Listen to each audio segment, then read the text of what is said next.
Oh my god.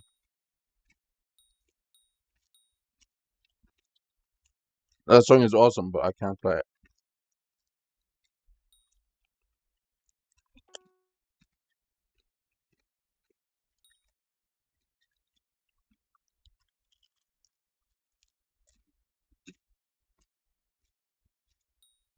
Okay.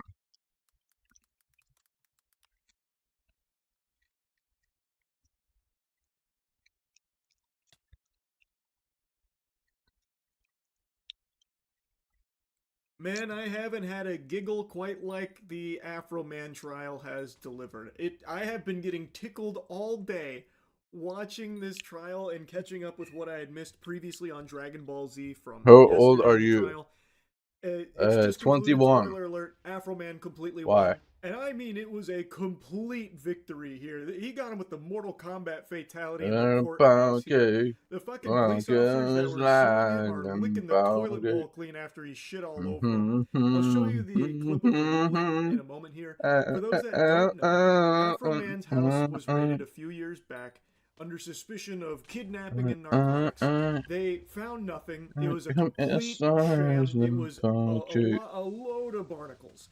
And Afro Man had security cameras set up on his How property, do I so look? he caught all 27? of this on film. And so he started to use some of that footage to make music, insulting them, ridiculing them, making fun of them, turning this misery into some boner jams for his art.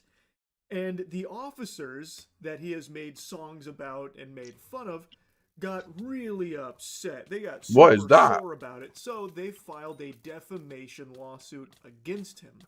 And Aw. the lawsuit has made it all the way to court. And now it's settled, but we got to witness what is has to be one of the most entertaining court cases ever What just broadcasted. In happened? my opinion, I fucked his wife doggy style. What? He said it like they were facts. I don't know how the jury just didn't Wait, erupt what? into laughter numerous times throughout this case. Wait. There are so many moments just like that. So he has made a lot of songs and a lot of like clips all about this raid and making fun of these officers. And I can't believe at no point throughout this process did the officers think this is a bad idea. More people are going to find out about this. And that's exactly what happened. Huge Streisand effect here. So many people are learning about Afro Man and the new songs he made about these officers through this defamation trial that's gone to court.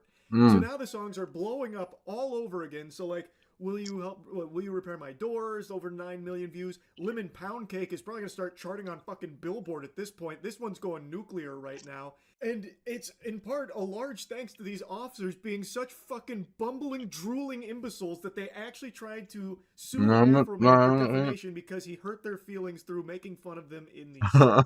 I gotta tell you, sports fans, if the officers were upset before, they're inconsolable now. Unless they have a humiliation fetish, they're probably not feeling too great about how this one's gone down because everybody is making fun of them even more so now. And honestly, this whole case is fucking ridiculous. Like, anyone should look at this and obviously not be on the side of the officers here because this is so absurd. Really, Afro Man said it best while in court. Fact, they never should have came to my house in the first place. Fact, if they hadn't came to my house, they wouldn't have put themselves on the video camera and in my music career. All of this is their fact. All of this is their fault, and they have the audacity to sue me. These people and you are the predators and the victim at the same time.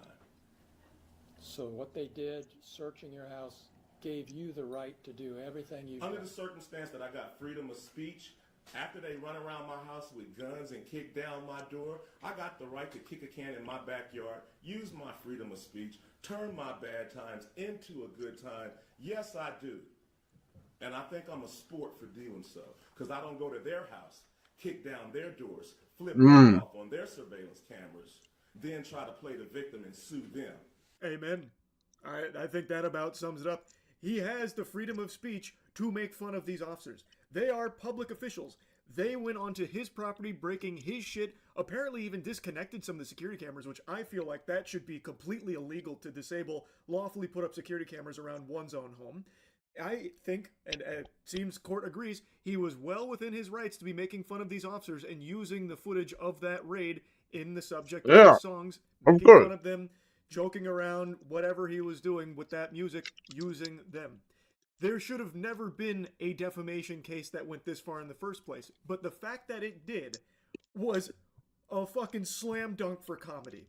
So let's dive into some of the highlight moments here from the court case. So you're claiming that Look at him. defamation with your wife. Mr. Walter. You're solely being painted in a false light due to Mr. Walters saying he had sex with your wife. Mr. Walters does have sex with his wife. Mr. Foreman doesn't. Good catch on that. Yeah. So you're claiming that is the defamation statement is that he said he had sex with your wife. Yes. Okay. And that's painted you in a false light. It's caused tremendous pain in my life. I'll get to that. We have to go through false light first. So does it paint you in a false light? Yes, that my wife is cheating on me with Mr. Foreman. But we all know that's not true, correct? I don't know.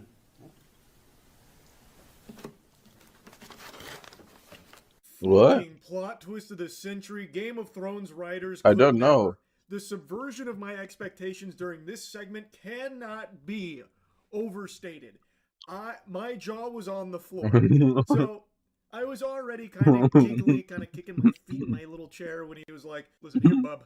Mr. Walters does have sex with his wife. Mr. Foreman doesn't. Mr. Walters, me, does have sex with his wife. Raw, if you needed to know." Look at that tough guy. Yeah. And then when he's like, "So yeah, sorry about that, misspoke." So the defamation is, Mr. Foreman doesn't have sex with your wife, and we all know that's untrue. And he's like, "I don't know." The lawyer was stunned. Like, the lawyer just went radio silent. I think actually blue screened when Randy Walters. This is Randy Walters, by the way. I forgot to mention his name. Star of Afro Man's hit song. Randy Walters is a son of a bitch. So he's now on the stand, and he had a crazy mic drop moment when the lawyer's like, and we all know the claim is untrue about him having sex with your wife, and Randy's like, I don't know.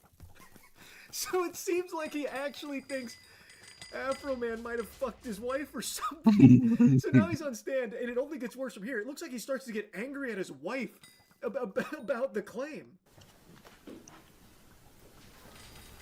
Wait, you don't know if your wife's cheating on you or not? You want to go there? No, I just want to ask that question because you said we don't know. I just Been need with to that know. woman since middle school. I know. I would hope she wouldn't. But you know what? Once somebody puts it out there for their fun and entertainment, it's out there. Okay. That's a problem. So it's something we cannot verify the truth of?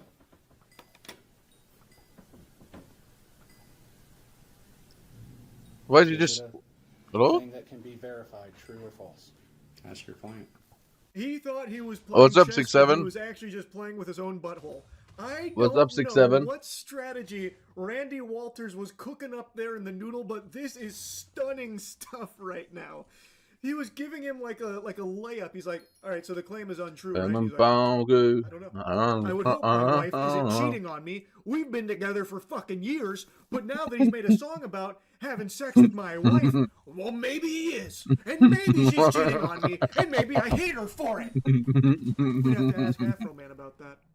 Because now it's put out there, and now it's giving me a lot to think about. Like, it looks like he starts to stew, like steam there about it. Yeah. I really don't know what happened there, but oh my goodness gracious, when I tell you I was laughing, I was belly laughing when this guy started saying that. And you could hear the lawyer kind of switch on to like okay, this is weird, but I'll play along mode, where he's like, okay, so you're saying we can't verify whether or not I this do is not like reply. a true or false claim. It's not verifiable info. I'm Because so excited for the if he's Atrix gonna end. try and say that this is defamatory No, and then wait, turn around and say for that new he mayor. doesn't know if it's true or not. I can't how the wait fuck to be can you done say with it's Paul. I hate Paul. defamatory? I hate Paul. I hate Paul. Like, it's an outrageous tactic. I don't know what else to call it from Randy Walters here. It was mind-boggling.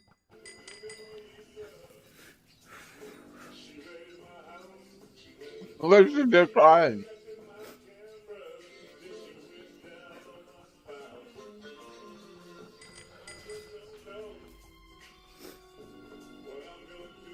Oh, Rico.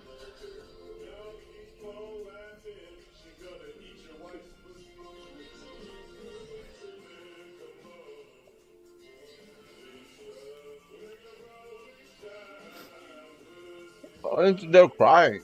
What is he crying for? As you can probably gather from the song here, this is an officer involved in the raid. Her name is Lisa. According to Afroman, she even disconnected one of his surveillance cameras. I bet she's really regretting not bringing a fucking EMP device there to blow them all out, so that way, you know, the songs never got made. But here she is taking the stand in court, and boy howdy. So they're playing the Lick 'em Low Lisa song, which is one of Afroman's tracks dedicated to her. He made songs for like every single officer in the raid. So they're playing her song, her ballad, and she starts crying during it. Aww, And that's they so play cute. the whole song as she is like, you know, tearing up. I don't think they're legitimate tears. I think these are crocodile tears designed to try and garner sympathy from the jury, like, oh, look at the toll this has taken on her. So I think that's a little bit of acting there, and trust me, I know acting when I see it. How do they I act usually like the bring this up victims? all So the I time, don't and understand I actually started how with are the they the Mockingjay victims? Part 1 is District 8 hospital helper. Not a big deal. I don't really think about it that much anymore. Point They is, I know participated when in an someone illegal is raid playing on a a character. civilian, Right now, she's playing the and then sobbing, they heard crying because he traumatized made officer joking who is videos about them. being unjustly made fun of in a song, a very silly track. Like it's ridiculous.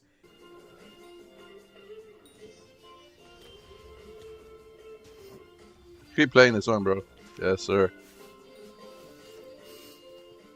They play the whole song too. They sit her right there like it's a fucking Fine Bros React segment, and they make her listen and watch the entire thing. I don't understand why, to be honest with you. I feel like he probably could have just played like the first minute, maybe minute and a half. And Bro, it's I think good. the message gets across. It's a song making fun of her, talking about like how Lisa Rightfully eats a lot so. of pussy and, you know, not taking her job all that seriously. Like I feel like you probably don't need to play out the whole song, but the fact that they did is comedic gold.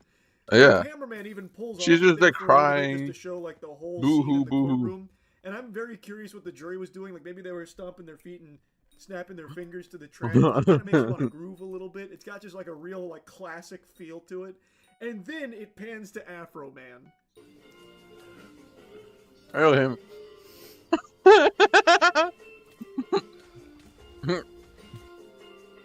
He's just staring at her.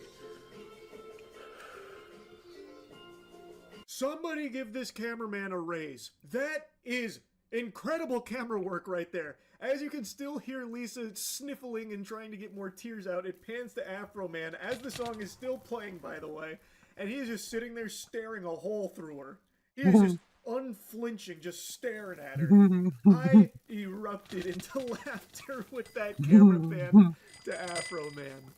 And now it doesn't stop there. As she's still on the stage, Really good they didn't cameraman just play over in the the track or anything. courtroom. They also just started playing some clips that he made making fun of her, almost as like a non sequitur. They just kind of pull it out of nowhere. Like, can you pull up another insult here real quick? This the jury's gonna love this one. Go to the next one. Mhm. Which number is this? Number 20. How is she actually crying? Lieutenant, look at low, Lisa. Stop looking at pussy back there. That's the problem. You always look at pussy and you don't even know how many pussies you licked. You don't even know how many video cameras you have disconnected. Okay, what's wrong with that? That was 21. Did you see that video when it was posted? Yes, sir. Let's go to the next one. Yes, next one, please. They got a whole folder here to go through. They got her posted up there like it's a Comedy Central roast. They don't even like go in there and really talk about it all that much. It's just, yeah. Did you see this one when it was posted? Yes, Your Honor. Did you make sure to leave it a like and a thumbs up? Did you leave a comment as well for engagement? Okay, just checking. I'm gonna be honest. Like, I get why it's there, trying to show like, you know, he's insulting her a lot or like defaming her by making fun of her a lot. These are just short clips of him Yeah. taking the piss. He has a right to do that, Like, all you're doing now Exactly. is just showing a bunch of insults directly to the person being insulted and maybe making some people on the jury laugh. Like, Wait, truly what? incredible strategy, I've Two got to black say. sheeps at once? Again, like, all of this hoopla with the defamation lawsuit from the officers have done nothing but further humiliate the officers and put a bigger spotlight on it. Sean, you were called Officer Pound Cake by Mr. Foreman? Multiple times. You were received hundreds of pound cakes at work from different people. Okay. And the context of that name comes from a music video that Mr. Foreman created, correct? I don't know where he got it at, but you'd have to ask him that question. Well, I'm going to play... I'm on power.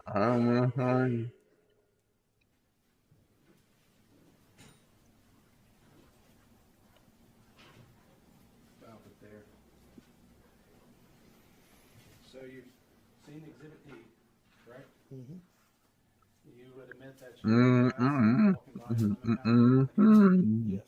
To be honest, this is probably the best promo any artist could ever hope for. They Yeah, played true. like all of his greatest hits here from this whole saga directly to the people he was making fun of. Yeah, and the left coach in kids. all of like the links and the promo and like the calls to action pushing to Afro Man's socials. Like, you could not pay for this kind of marketing. It's too effective. Like, oh my Oh my god! god, look at So they this played crown an of entire average Lemon price. Pound Cake song to Officer Pound Cake, and then they're like, "Yeah, so that's you, right? That's why they call you Pound Cake, brother." And he's like, "Oh." Like, this whole trial was amazing, and thankfully it has a happy ending as well. The cherry on top Everyone of the does the Lemon happy ending. Pound Cake. Wait, though, Afro Man why is won. it actually so The much? First Amendment won. In all circumstances, the jury finds in favor of the defendant. No plaintiff verdict prevailed. So the matter will be concluded with defense verdicts. Thank you, Mr. Klingler. Thank you, Mr. Osborne. Thank you to the court staff and the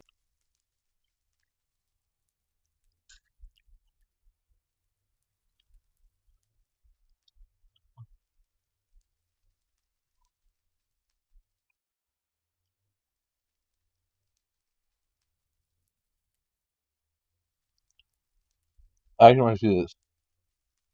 This is the same thing that I have been saying from the beginning. From the beginning of this show, since the 2024 election, about Trump, and it is this: take your own side. Why are people loyal to Trump? Why would you be loyal to Trump? Do you not see who this person is? Trump is not a loyal person. He isn't, and never has been, ever. Hello? Hey, People hey, wake Lobo, hey, up what's and up? realize this is not a loyal person. Trump is a treacherous person and always has been. Look at all of Trump's closest allies over the past 10 years. People like Jeff Sessions, people like Ann Coulter, people in the Trump organization. How many people have gotten involved with Trump? They were the first to endorse him, like Sessions, like Ann Coulter. How many people got sued, like Bannon, like Mike Flynn, like his campaign manager, whose name I forget right now? How many of these people got involved with Trump, lost everything, sacrificed everything on his behalf, were destroyed, only to be discarded, only to be backstabbed, thrown under the bus? It happens over and over again. And this is just what you come to expect with Trump. It's the scorpion and the frog. You can't take it personally. You can't hold it against him. It's in his nature. It's what he does. He stings these people. And you don't have to be mad about it, and you don't have to moralize about it, but you recognize this is a person in politics. He is not our friend. Yeah. He is not the savior of Western civilization. He's not God. He's not your boss. Yeah, he's not He's Jesus, not your bro. I've dad. seen people He's a calling him Jesus. politician. He's a billionaire. He is a billionaire. He is a politician. And this extraordinary movement that he has built, historic as it is, and maybe at one point had noble intentions, always was there to enrich and benefit him. That was always the program. And we thought we would get something out of it. This movement obviously edified the president to an extraordinary degree. Trump was in this arguably from the beginning for his own legacy, for his own aggrandizement. What was the purpose of the MAGA movement? Trump wanted another Money, jewel no? in his crown. He wanted another feather in his cap. It wasn't enough to be a billionaire. It wasn't enough to put his name on a skyscraper or 10 of them. It wasn't enough to have the biggest game show on NBC and be a celebrity and the rest of it. He wanted to leave his mark on history. He wanted to be like Well, it's a people bad in the one. history It's a bad mark. documentaries he watches. He wanted to be the leader. Yeah, but now he will probably go down into the history books as one of the worst presidents ever. And who is responsible for that? It's Donald Trump himself. So great job, Donald. Look what you did. Do you really think people are gonna praise a president who started almost 2 wars in 1.5 year time? Who covered up the Epstein files? Who betrayed his own country, his own people, his own movement, and even his own base? Of course not, but I really believe that Trump actually thinks that he is doing such a great job and that he is going into the history books as one of the best presidents ever because he is just a big narcissist. But I can tell you now already, no one supports Trump anymore at this point, no one likes him anymore, so who is gonna write down that he was such a good president? I don't know those people. And we thought that if we conferred those benefits on him, if we made him our king, then we would get something out of it too. That there was Yo, this is terrible runs. What the fuck, boys? We will appoint you the tyrant. We will appoint you the leader. And it can be all about you, and it can be your name, and Just you can delete put your this. stamp on it. As long Delete as it is this a team. populist uprising and empowered by the people, This team we needs to would be deliver deleted. some of those benefits to the people. But we saw what happened in the first term. Didn't happen. Trump betrayed all of his own people. The people from his campaign didn't get jobs in the admin. The people that stormed the Capitol for him did not get pardons. They went to jail. Uh-oh. The people that fought the hardest for him fought the Russia gate and fought in the cabinet and wore Left their behind. MAGA hats and endorsed him. One by one, they were all discarded, Yep. humiliated, mocked, betrayed. There's no excuse. After Trump did not pardon the J6ers, you should have knew what kind of guy he was. He didn't put Clinton in jail. He didn't build the wall. He didn't make allies with Russia. He didn't put Israel in its place. He did none of the things he promised. He didn't help any of the people that voted for him or any of the people that fought for him. As a matter of fact, in many ways, he only hurt them. And this is why in 2024, I said, loyalty to Trump, I don't owe Trump anything. What more do I owe Trump? What more does anybody owe this person? We voted for him twice. And many of us were there for Stop the Steal. And many of us were holding down the fort on the internet, fighting the meme war. And we were spreading the gospel of Trump and wearing the hat and doing all these things. And we all paid a price in our own way. Whether you were ostracized, disinvited from a Thanksgiving dinner, fired from your job, expelled from school, punched in the face, banned on Twitter, put in jail, died. Some people died. We all suffered in our own way. What is this party, boys? What were we rewarded with in the end? A vaccine, BLM riots, a jail sentence after J6. Nobody got their Twitter accounts back. There was no tech Bill of Rights or anything like that. What is happening to this party, boys? And so in 2024, this was the only group of people, the Groypers and me included, that said, hey, let's snap out of it. Let's adjust. What did I just witness? That we've gotten, and let's just realize we have to put America first, not Trump, not the GOP, not whatever. We have to put Americans, us. We have to put the country first. Did you just try and enter a new run? He can't do it, so we don't need him. But we were convinced by all of these people, Tucker, Megan, Candace. I'm not going to say Alex because I like Alex, but he campaigned for Trump too. All these people told us, no, we need to vote for Trump. We got to do it one last time. Some people even went further and they say loyalty to Trump is my only ideological value. What? We owe him. I'm loyal to the president. Look at what that has profited us. Nothing. Nothing. And look at what it has profited the biggest cheerleaders. They just get bitch slapped across the face. And what's amazing is that they still don't have a clue. Think about, and this is what I want to say, because this is the most important part. This is what you need to know, aside from maybe giving you some emotional catharsis here. Megyn Kelly said this week she's still going to vote Republicans in the midterms. She said, I'm still going to vote for the Republicans. Then she doubled down and said, even if Trump nukes Iran, I'm still voting Republican. What? How about now? Now that Trump has attacked all these people, are you still going to vote Republicans? I'm sure she would say yes. Even after all this, they still want you to keep voting. Same thing with Tucker. Tucker was at the RNC in 2024 saying Trump is the leader of our nation. He may not be the president, but he's the leader. Remember that? Remember that? Tucker went to the Republican convention in July 24 and said, Trump may not be the president, but he's the leader. He's our leader of America. Oh, really? Give me a break. Now Tucker says, oh, Trump might be the Antichrist. Tucker says nobody could go against Israel. Really? Obama did.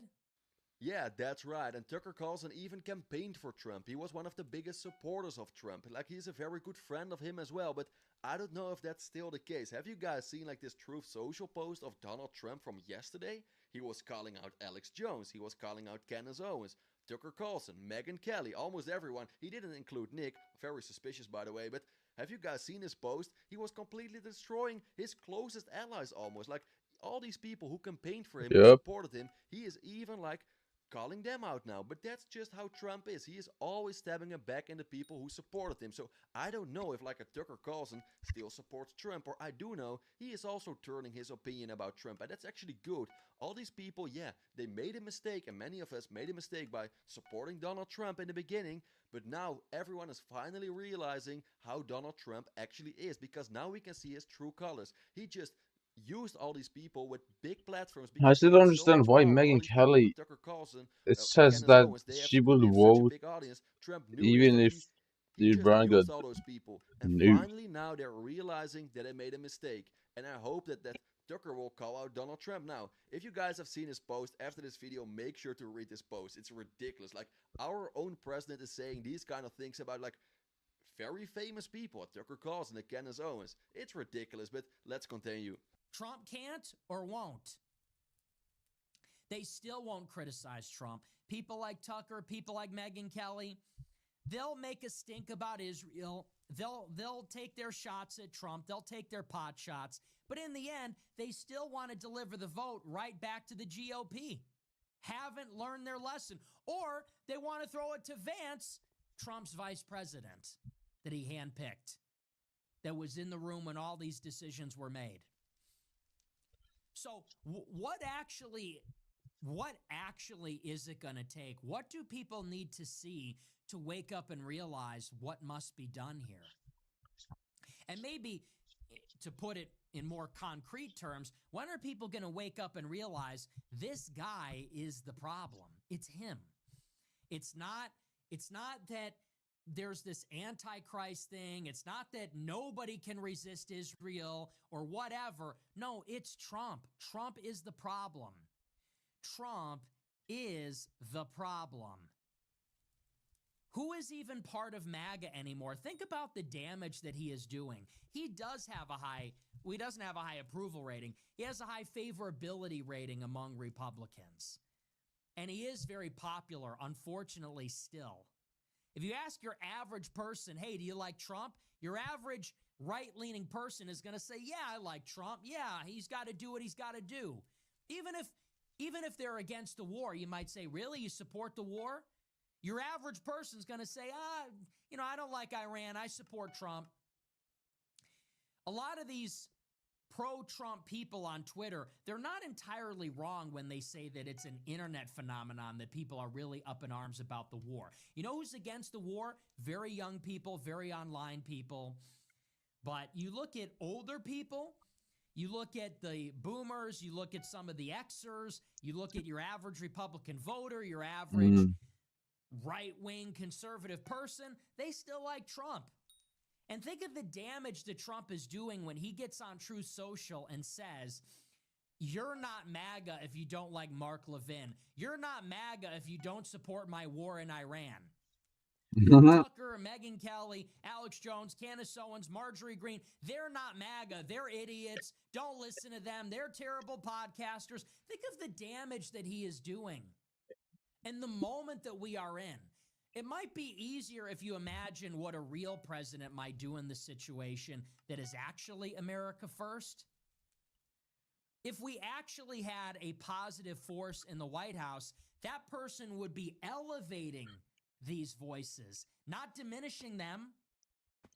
If we had a real America first president, you know what that would look like? Well, for openers, they wouldn't be glazing Mark Levin on the timeline, endorsing Lindsey Graham, and prosecuting a war in Iran.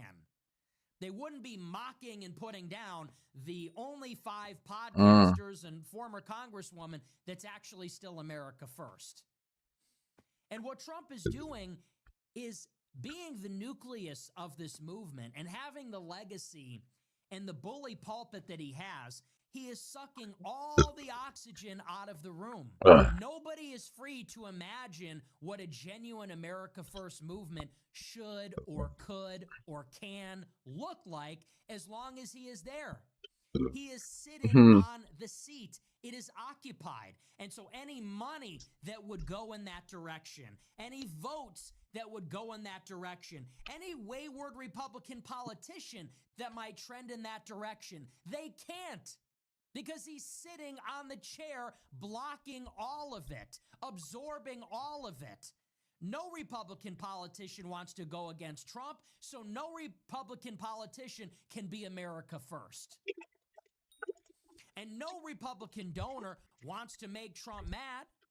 They don't want to put money behind somebody that isn't Trump endorsed. They need his endorsement. So all that money is going to flow into the Trump machine, the Trump-controlled Republican super PACs, and the Trump-endorsed candidates. Yeah, okay, but then we have a real problem, right? Because if we have 2 more years of Trump, and then after that we might have 4 years of, like, JD Vance, what are we gonna do? What are we gonna do? Because do you really believe that JD is gonna make a difference, that he is gonna make America great again? He is part of the problem. He is part of this clown administration who as well covered up the Epstein files, who started the war in Iran, who made sure that almost no one can pay their bills anymore because everything is crazy expensive, almost blew up our own economy and a worldwide economy. Do you really think that JD is going to make a difference? He is just Trump 2.0, even worse. I really believe it is almost impossible to have like a worse administration than this one, but I really believe that JD is capable of doing that he can literally destroy America even more than this administration did already. So what are we going to do? We need someone else who steps up and says, all right, we are done with this game. We are done with this Trump administration. We need someone who is actually working in favor of us, in favor of our country, exactly what Nick just said. We really need someone who is actually America first and Americans first. But who is that going to be? Tell me, because yeah, we know the problem now, but who is going to change this? Who is going to change this? It's almost impossible. And for this reason, I really believe, but I could be wrong about this, that we maybe have to change the system. And I said this multiple times already, because if we keep being stuck in this system, that we only have to choose between the Democrats and the Republicans, it's just like the same coin with 2 different sides. It's not going to change anything, right? If we really want like a big change, and if we really want to like make America great again, and I'm not talking about this stupid slogan used by Donald Trump, I'm really talking about people who actually want to make America great again, then we just need a different system, right? Or am I the only one who thinks like that? I'm very curious about your opinion. If you have an answer for that question, please let me know. And the same goes for all the other projects. He is sitting there occupying the seat. I'm blocking and it. He is now preventing Don't you understand? He is preventing and blocking and suffocating any real America First movement that might emerge. And isn't this the perfect opportunity? What other opportunity do you get in this century for an America First movement? Biden let in 10 million illegal aliens. And look at the polling that resulted from that. The majority of people were against legal immigration, supported mass deportations. You had this October 7th rolling campaign by Israel, a genocide in Gaza, drawing the United States into a war with Iran. What am I saying? We could have had an America First president that would have been anti-immigration and would have resisted the Israel lobby and maybe even put them in their place in some kind of confrontation. But we all know that could have never happened because Trump was going to be the nominee. And Trump is now the president. And now he says the law of the land is Mark Levin, Lindsey Graham, war with Iran, burying the Epstein files. We're going to go after the criminal illegals, but no more mass deportations. And because he's the guy, everybody's got to fall in line and go with it. Because he's the guy, it's impossible for anybody to raise a challenge against it. He suffocates anything that might oppose that. Who could go against Trump? Who's powerful enough? Nobody.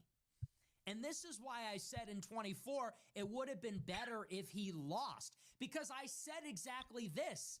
I said, Well, if you get Trump, I still think the Chinese, everyone will become complacent. the China can If go Trump against wins them. in 24, I told you that this is precisely what would happen. But I said, the if thing Trump that wins in China 24, shouldn't care he's about other gonna push war countries in Iran. You get unless no it's mass beneficial for them. deportations. He's going to de-radicalize everybody. The second he wins, everybody's going to say, we can trust elections again. They're not rigged if Trump can win.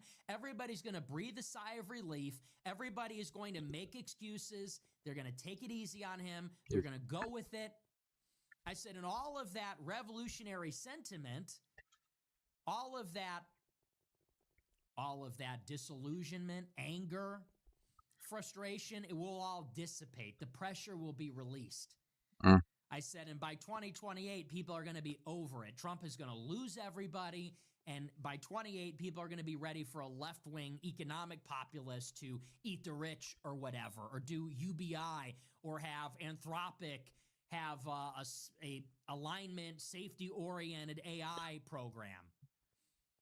And that is exactly what has happened. That is exactly how it has played out. Case in point. And, you know, a lot of that sounded abstract. I'll never forget the feeling of trying to explain this to people. Catches key players People would to do say, it. oh, but Trump is better than Kamala, so, like, you really think he's going to be worse? And I tried to explain this to people. I said, but you see, if Trump wins, he's going to de-radicalize everybody. If he loses, people are going to stay pissed off, and Trump goes away. He doesn't ruin his legacy. He can exist in our imagination as this radical that he never was. Good, it's a burst. By 28, people are going to be ready for right-wing radicalism. I said we need to incubate more anger. We need to incubate more resentment so that by 2028, people are ready for a radical option. And with Trump out of the picture, maybe one can arise. A space will be opened up. You can only hope, huh? That's always the first step. People think the first step is get the guy to run for office. No, the first step is a space has to be opened up. This is perennial. A container, a space must open. Do you understand what I'm saying? A space must be created. The conditions must be created. The conditions and the timing have to be right. And then the right person emerges. But if Trump is sitting there and we know he fucking sucks, then that person can't emerge. So, and that's where we are. So, I mean, it's hilarious. It would be hilarious if it wasn't so sad. But that's your post. Trump, Mr. Golden Age, America yes, bro. First, no yes, Golden Age, bro. Mass deportations. He writes a 500-word screed putting down by name Megyn Kelly, Candace Tucker, Marjorie Greene, Alex Jones. And why? Because they don't want to go to war with Iran. That's crazy. Like, think about that sentence. How insane is that? Tucker is like a full-blown worshiper. Honestly, the blood guilt is a little extreme for me. You know, Tucker seems to be like, I don't know, he seems to be like a Marcionite. And I don't even know if he's against blood guilt, because it seems like he just hates Israel too much, even for me. Tucker's like a full-blown Hitler worshiper. Candace Owens is a full-blown anti-Semite. Even Alex Jones is criticizing Trump finally. This is where we are. Trump has brought us to a war in Iran, and now by name, he is casting all of them out of MAGA. So whereas you might have said these people are the far-right flank, they're pushing the envelope, they're leading the GOP They're in a more literally the radical reason direction why where Trump he maybe won, cannot. and he's Now attacking Trump all of them. is actively fighting them and discrediting them. And conversely, he's promoting Mark Levin, promoting Laura Loomer. Yeah, but come on, guys. Like, what else did we expect from Donald Trump? This is just another piece of evidence that shows you that Donald Trump is controlled opposition. He is not America first, because why would you promote Mark Levin and Laura Loomer, who are loyal to another country, and then you're gonna call out Candace Owens, Alex Jones, Tucker Carlson? Are you kidding me? Those people are more America first than all these other people surrounding Trump now. And how dare you? This also shows you again how Trump really is, because all these people, Candace, Tucker, and Alex Jones, they all campaigned for Trump. They really supported Trump. They almost helped him like win the elections. And now he's They gonna 100% stab did. them back in their back because he doesn't need them anymore. He doesn't have to use them anymore. And this is such a shame. This just shows you how he did this as well with Marjorie Taylor Greene, Thomas Massie. He always does this. Like the moment when he doesn't need you anymore, when he got already what he wants, he doesn't care about you anymore. But this is such a bad mistake, because he has no idea how powerful like the audience or like the followers of like Candace Owens, Tucker Carlson, Alex Jones. Believe me, they have a lot. They have a lot. Especially those are like the younger people. Believe me, he is so stupid with this. Actually, he thinks that he made like a great decision now, but it's actually so stupid what he did. He has no idea. No one supports Trump anymore by attacking all these people. Like, who Oh my else is god, there what? left who still supports him?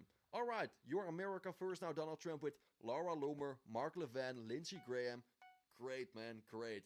You are such a fool, bro. Endorsing Lindsey Graham. It could not get more explicit. It's 2026, and Trump is saying MAGA means war with Iran, no Epstein files.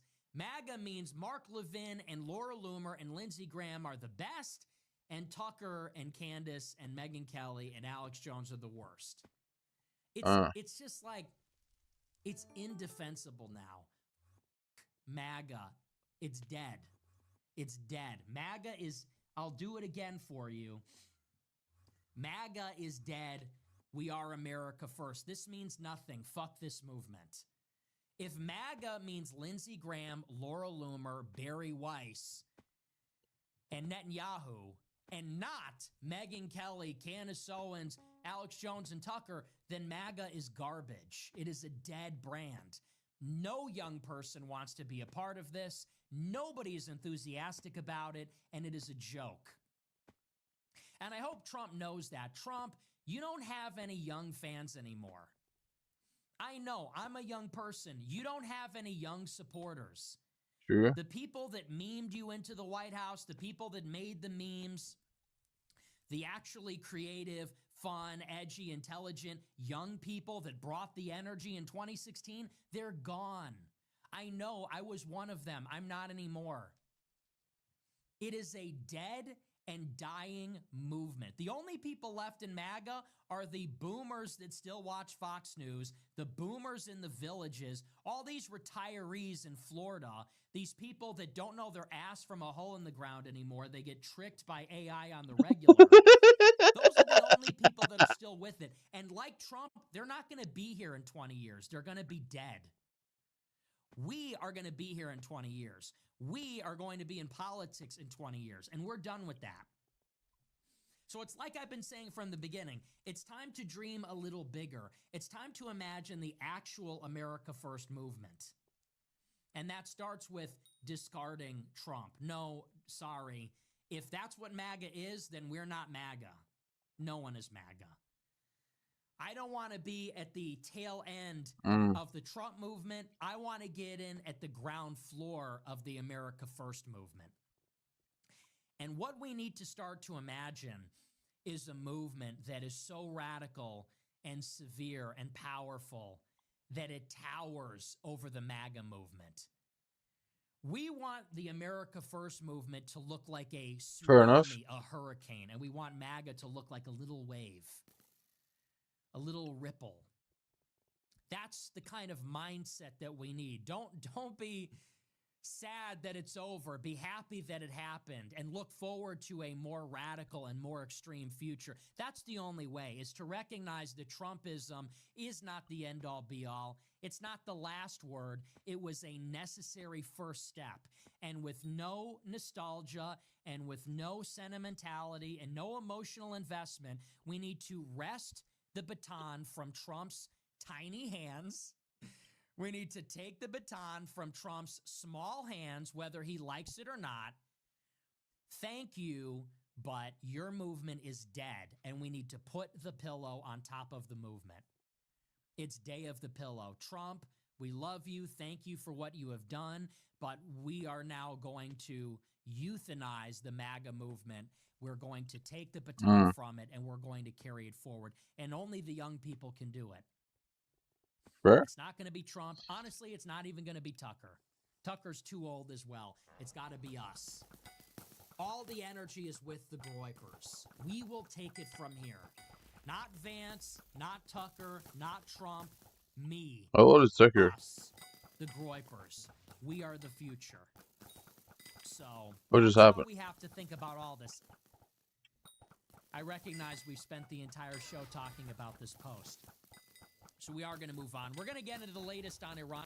Wow, and like again, a very powerful message of Nick. I really like when he's like roasting this administration, when he's like roasting Donald Trump. And I agree with him. We need like a serious movement who is actually America first. But who is that gonna be? Because it's easy. Like, we know the problem now. I get this. Like, I'm also done with this administration. I don't even want to talk about Trump anymore. I have Trump fatigue. But what are we gonna do? Who are we gonna give this baton to? Because there's Trump no another fatigue. option now, right? So yeah, it is easy to complain like this is not good, that's not good. All right. But who is gonna do this then? Because we all want a real America First movement. We all want someone who is actually working in favor of us, who is working in favor of our country. But who? Who? That's the problem. The biggest problem is we don't have anyone like that. And the same goes for Trump, by the way. He said that he was gonna be this guy. He acted like that he was gonna be. Well, Look you at his guys got slogans. tricked, America you first, make dumbasses. America great again. Many people voted for Trump because Idiots. they really believed that he was this guy. But the moment when he was in office, he did completely the opposite of what people want. So all these people, and I don't want to repeat myself all the time, everyone knows now that they have been betrayed. But how do we know that the next candidate who is actually going to be America first, that they will do the same as like the things what they said during their campaign? How do we know that? How do we know that? They Because won't. it almost looks like all these Politicians people never say do that. Let's be everything honest. in favor of the people, This but the never did. moment when they are in power, they don't need us anymore. They don't do anything and again what they said. So we need someone who we can trust and who will actually do the things what he promises. But who? Maybe Nick Fuentes? Like, I mean, like, he is Loki, like saying that he could. I think Nick will run for president, and of course he's still too young now. And I think it's actually a good idea. Tell me, do we have another option? Do we have someone else who is actually America first? I don't think so. You can say whatever you want, and I also don't agree with everything what he said, of course. Many people will probably be like, yeah, but he said this and he said that about that. That's fine, but still, do we have another option? Do we have someone who is really America first, who actually cares about you? As long as you're an American, believe me, Nick cares about you. But again, this is just my opinion. I'm very curious about your opinion. Do you agree with Nick? What do you think? Do you still support this administration? Do you think Donald Trump should just go? Who is going to be the next president? I'm very curious about your opinion. Please share your opinion in the comments. It's very important to say. I read all comments. I even try to reply to some of your comments. So please let me know. As well, guys, if you like this video, Is please Elise hit the back? like button. Okay, I he would is really back. appreciate it. If you really like these kind of videos, consider subscribing. I would appreciate it even more. And then you make sure you don't miss anything. Thank you guys for watching. I hope you have...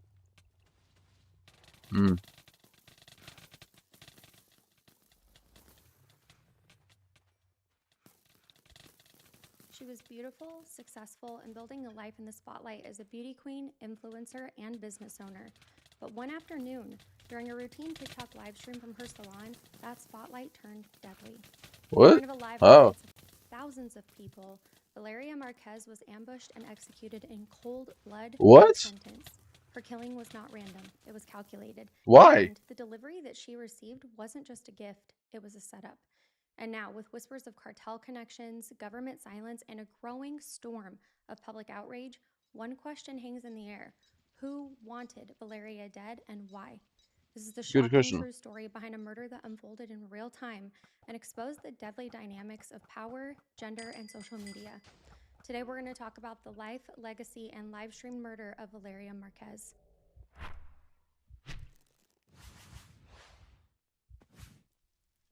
Welcome to the True Crime Nurse, everybody. My name is Kat, and I'm a registered nurse who loves Hey, all things Kat. nursing and true crime. Don't Hey, forget to subscribe Kat. and leave me a comment down below for any cases that you want me to check out, and I will take a look into them. Alright, Kat. Also, bear with me today, you guys, because there's a lot of statements that were actually translated from Spanish to English, and many names and places that I may not say perfectly, but I'm doing my best. All right, everyone, let's Fair jump enough. into today's story. Valeria Marquez was born on February 14th, 2002 in Guadalajara, Mexico. She grew up in Jalisco, surrounded by family, friends, and a Mexico. close-knit community. From an Mexico is early scary, age, bro. Valeria showed an interest in beauty, fashion, and the spotlight. Mexico Even as a child, is no she joke. loved expressing herself through makeup, style, and creativity. Those who knew her described her as warm, outgoing, and full of life, and many of her family members described Valeria as someone who brought energy and light wherever she went. She loved being around her cousins and friends, and according to one of her relatives, she was, quote, very cheerful, open, and Hey, kind. yo, get me out of Others here, bro. remembered her as Okay, thank you. playful, generous, and deeply affectionate. Oh, she kind She of was cute. someone who truly enjoyed life and made those around her feel Nice. included and uplifted always. Valeria wasn't only interested in beauty, though. Many were surprised to find that she actually pursued dentistry at one point, and she chose Nice. that path because she envisioned a professional career far beyond her passion for fashion and social media. But Nice. eventually, her passion for beauty took center That's awesome. stage in her late teen years, despite those initial plans to become a dentist. Aw. Valeria's journey into the public eye began when she was only 16 years old. That's when Damn. she started modeling for local brands in Mexico, taking her first steps into the beauty and fashion industries. One of her 16? earliest jobs was actually with a Mexican clothing company, and this experience gave her some time in front of the camera and introduced her to what would become a long career in both branding and in beauty. As she Nice. built her modeling portfolio, Valeria Oh, began to she be noticed nice. in local fashion circles. By 2021, she actually reached a dream milestone when she was crowned Miss Rostro 2021, which is a regional beauty title that translates Is to that Miss real Face diamonds? 2021. This win really helped solidify her place in Is Jalisco's that real scene, diamonds, bro? and media also noticed her at that time. I mean, who couldn't notice her beauty? This put her on the map as an emerging influencer. For Valeria, this wasn't just a one-time moment of fame. It was a stepping stone to something much bigger. Can we After look her in, please? win, Valeria continued modeling in Damn. campaigns for several regional brands. Her presence in these campaigns expanded her image far beyond a traditional beauty queen's, though.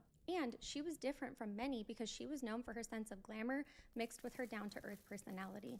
This made her relatable to young audiences all across Mexico. Valeria's move into social media started in the late 2010s, not long after she started modeling. She began posting beauty tips, makeup tutorials, selfies, and fashion content, but her content did eventually evolve. As her audience grew, she focused more on her lifestyle and sometimes added a touch of humor and vulnerability that helped her to kind of connect with her audience. One That's of her nice. last TikTok videos before she was actually killed, for example, was one of her joking about heartbreak. She said, quote, "How are all three of my boyfriends going to leave me at the same time? Honestly, they have no heart." Unquote. What? It was this kind of playful content that made her Three stand out from the boyfriends. rest. By Yo, 2024, you good, bro? Valeria had successfully carved out a place for herself in Mexico's influencer community. She had grown a significant following by this time, especially on TikTok and Instagram.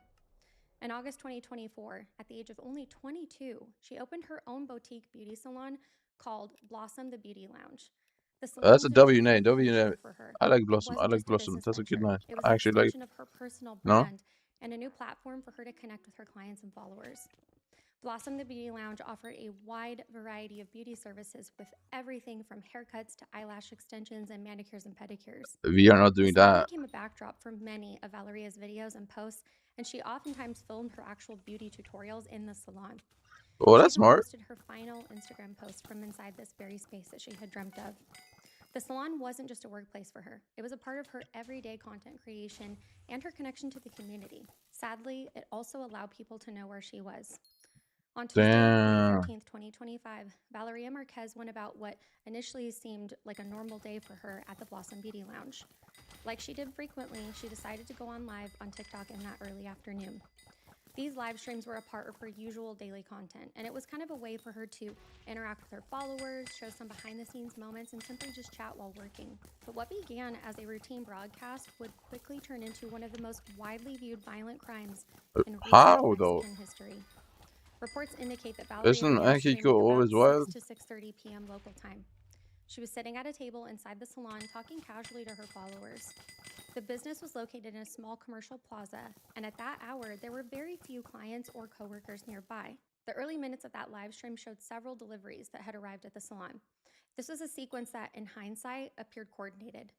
The first person to show up was a man on a motorcycle who delivered a pink Starbucks drink. Shortly afterward, Why? another delivery person brought a pink plush toy, which was a pig, that Valeria was seen holding during the live stream.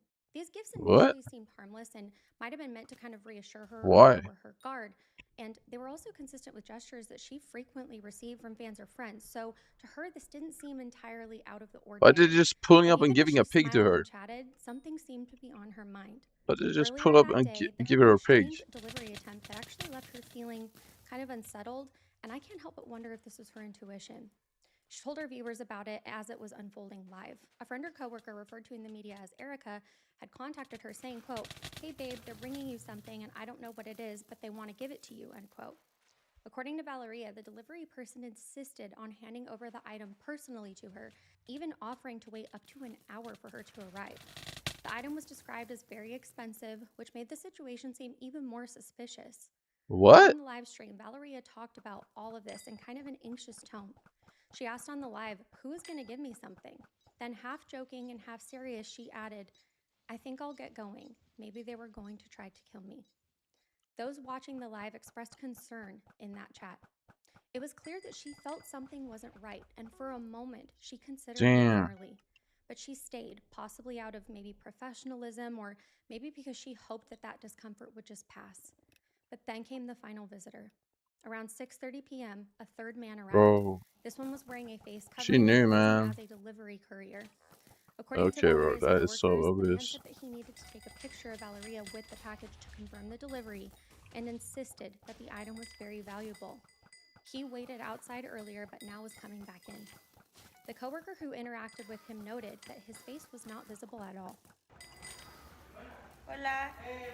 Sí.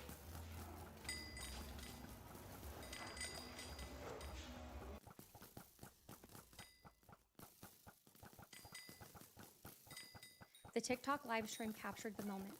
The man entered the salon and casually asked, "Hi, are you Valeria?" Valeria turned her head towards the door. She replied yes, and then realized something was wrong. She reached out and muted her microphone on the live stream. It was her last audible word. Almost What? instantly, the man pulled out a gun and fired multiple shots. According to the later reports, at least 3 What shots the were fired. fuck? 2 of them struck Valeria, one in the torso, Why though? and What one in the did she head or do to face. people? She did The nothing injuries wrong were to anyone. catastrophic. The video shows a sudden jolt of movement. Valeria appears to stand or kind of jump up, grabbing her chest and abdomen before collapsing backwards into her chair, out of view. The entire attack happened in just a matter of seconds. The gunman then fled the scene, and witnesses said that he ran out of the salon and climbed onto a waiting motorcycle driven by an accomplice. The two sped away quickly. Though Valeria had muted her microphone, the TikTok livestream continued, running for a few more moments. Viewers saw a glimpse of another woman, likely her coworker, rushing into the frame to be by her side. Her face Oh was visible man. for only a couple seconds, but her reaction showed panic, and she realized what had just happened. She quickly picked up Valeria's phone and ended the live stream. By then, many of the people watching had witnessed a murder unfold live on social media. Could you even imagine seeing something like that? Despite TikTok's effort to remove the video for violating platform guidelines, clips of it began circulating rapidly online. And I remember seeing it pop up just a couple of months ago when it happened. Screenshots and partial recordings were saved and reposted, and the graphic nature of what But happened did she have bread left too a or deep not? and disturbing impact across all I platforms. actually don't understand why. Emergency services were called almost immediately after Did the shooting. someone get Valeria's rejected? coworkers or clients dialed Did some for help, rich guy get but first rejected and responders be like, arrived okay, shortly I'm gonna after. kill you But then? despite their best efforts, it was too late. Is that really why? Valeria had suffered massive blood loss and fatal trauma, particularly from the gunshot wound to her face and head. The official forensic report later confirmed that she had been declared dead on arrival at the emergency services facility, but that her What a injuries waste of were life, so man. severe she had likely died at the scene. Specifically, it noted that the injuries to her thorax or chest and her face caused fatal hemorrhaging, making it impossible for her to have survived even with prompt medical attention. Hemorrhaging is severe blood loss, by the way, for those of you that don't know. The circumstances made it immediately clear that this was not a random act of violence. The attack had occurred in broad daylight. I mean, 6:30 I would consider broad daylight because it was still light outside. It was at a public business and with a clear and direct target. Witnesses said that the attacker had been outside loitering the salon, suggesting that he was waiting for just the right moment to strike. The fact that he entered, But asked he for entered Valeria with by a name, and then yeah, shot her and at point-blank range, yeah, right left away. little to no doubt this was a targeted homicide. Investigators also noted Exactly. that the entire event appeared carefully staged. The earlier deliveries, the drink, the toy, So the the courier who delivery, wanted the the photo now seemed to be a expensive part of gift. a coordinated effort to lure Valeria into staying at the salon and making her feel at ease before killing her. The presence of a masked So shooter the and a getaway driver on a motorcycle matched typical patterns used so by the contract expensive killers gift in Mexico. was Jalisco a authorities Glock quickly said that this appeared to be the pistol mark of this they type used. of group because it planned a hit, not a crime of passion or robbery gone wrong.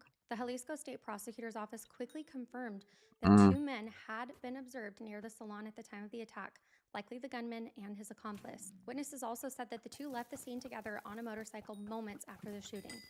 This matched the description given Are by there the no cameras coworker in who Mexico? had interacted with that masked person earlier that day. Unfortunately, the investigation encountered a serious setback, though. The salon's own security cameras were not functioning at the time of the attack. Valeria herself had Sus. mentioned in previous videos that the cameras at the Blossom Beauty Lounge were down, and it turned out to be true. This meant that there was no interior footage of the attacker entering, shooting, or fleeing. Exterior Authorities though? canvassed the area for other sources of footage, though. They looked at external CCTV on neighboring buildings, including surveillance from the city's own network of public safety cameras, also known as C5. However, prosecutors later said that these city cameras didn't yield clear images of the suspects or the motorcycle either. Jalisco's chief Really? prosecutor at the time How? confirmed that there were, quote, no conclusive images, end quote, from those nearby surveillance systems, which was an obstacle that slowed early progress in identifying those perpetrators. An interesting but unverified detail emerged from a YouTube video that claimed to have interviewed a worker from the commercial plaza where Valeria's salon was located. According to this source, the salon's only exterior security camera had been removed a week before the murder. The worker What? suggested that someone might have deliberately tampered with the camera setup to reduce the chances of getting caught on video. Yeah. While this claim has not been publicly confirmed by investigators, it did become a focal point online in regards to speculation.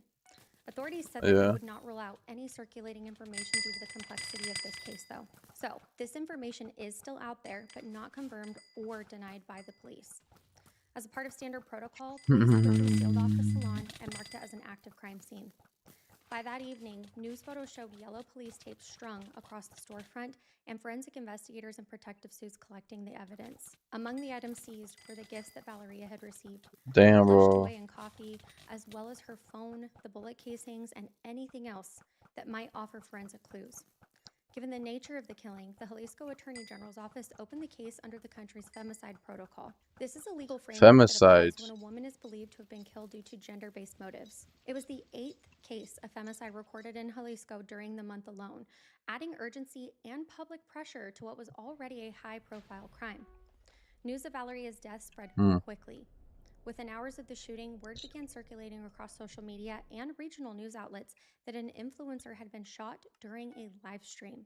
So The fact that the cooked, crime had bro. occurred on camera and I in the space still as familiar understand to her why, bro. followers as the salon made the story go viral instantly.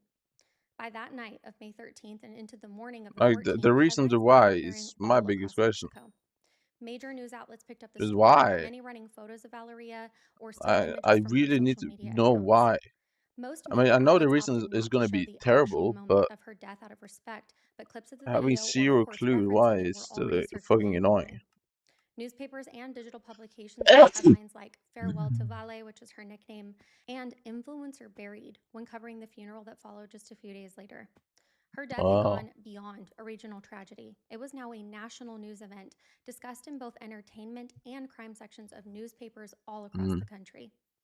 At just 23 years old, Valeria's life was cut short in the most public and devastating way imaginable. On a TikTok The live. brazen nature of the attack and her own place of business, while speaking to thousands of followers, sparked national conversations not only about the gender-based violence, but also about the risks associated with visibility in the digital age. As the media landscape flooded with coverage, many began It to is ask risky to critical make questions. Who planned the attack and why? Was the murder connected to the threats that Valeria had described in weeks prior? Yeah, but When why asked most though? urgently, how would the authorities respond to this? These questions mark the beginning of a long and complex investigation, one that would involve not only local law enforcement, but eventually draw in attention from international agencies, including the United States government. The investigation into Valeria Marquez's murder began almost immediately after the attack and has remained active and very closely watched. Because of the public nature of the killing and Valeria's status as a prominent influencer, the authorities in Jalisco faced intense pressure, not just from her family and fans, but from the broader Mexican public and eventually international observers. As mentioned earlier, the Jalisco State's Prosecutor Office took the lead on this case. However, the case presented immediate challenges. The most critical issue was the lack of functioning surveillance equipment at the salon. With no security footage from inside the business and little usable external video, authorities had to rely heavily on the live stream, witness statements, and physical evidence. Over the first several days, dozens of people, including Valeria's friends, I family, just fully coworkers, and misclicked. neighboring business owners, were all interviewed. On May 16th, just 3 days after the shooting, State Prosecutor Salvador Gonzalez de los Santos held a press conference to update the public.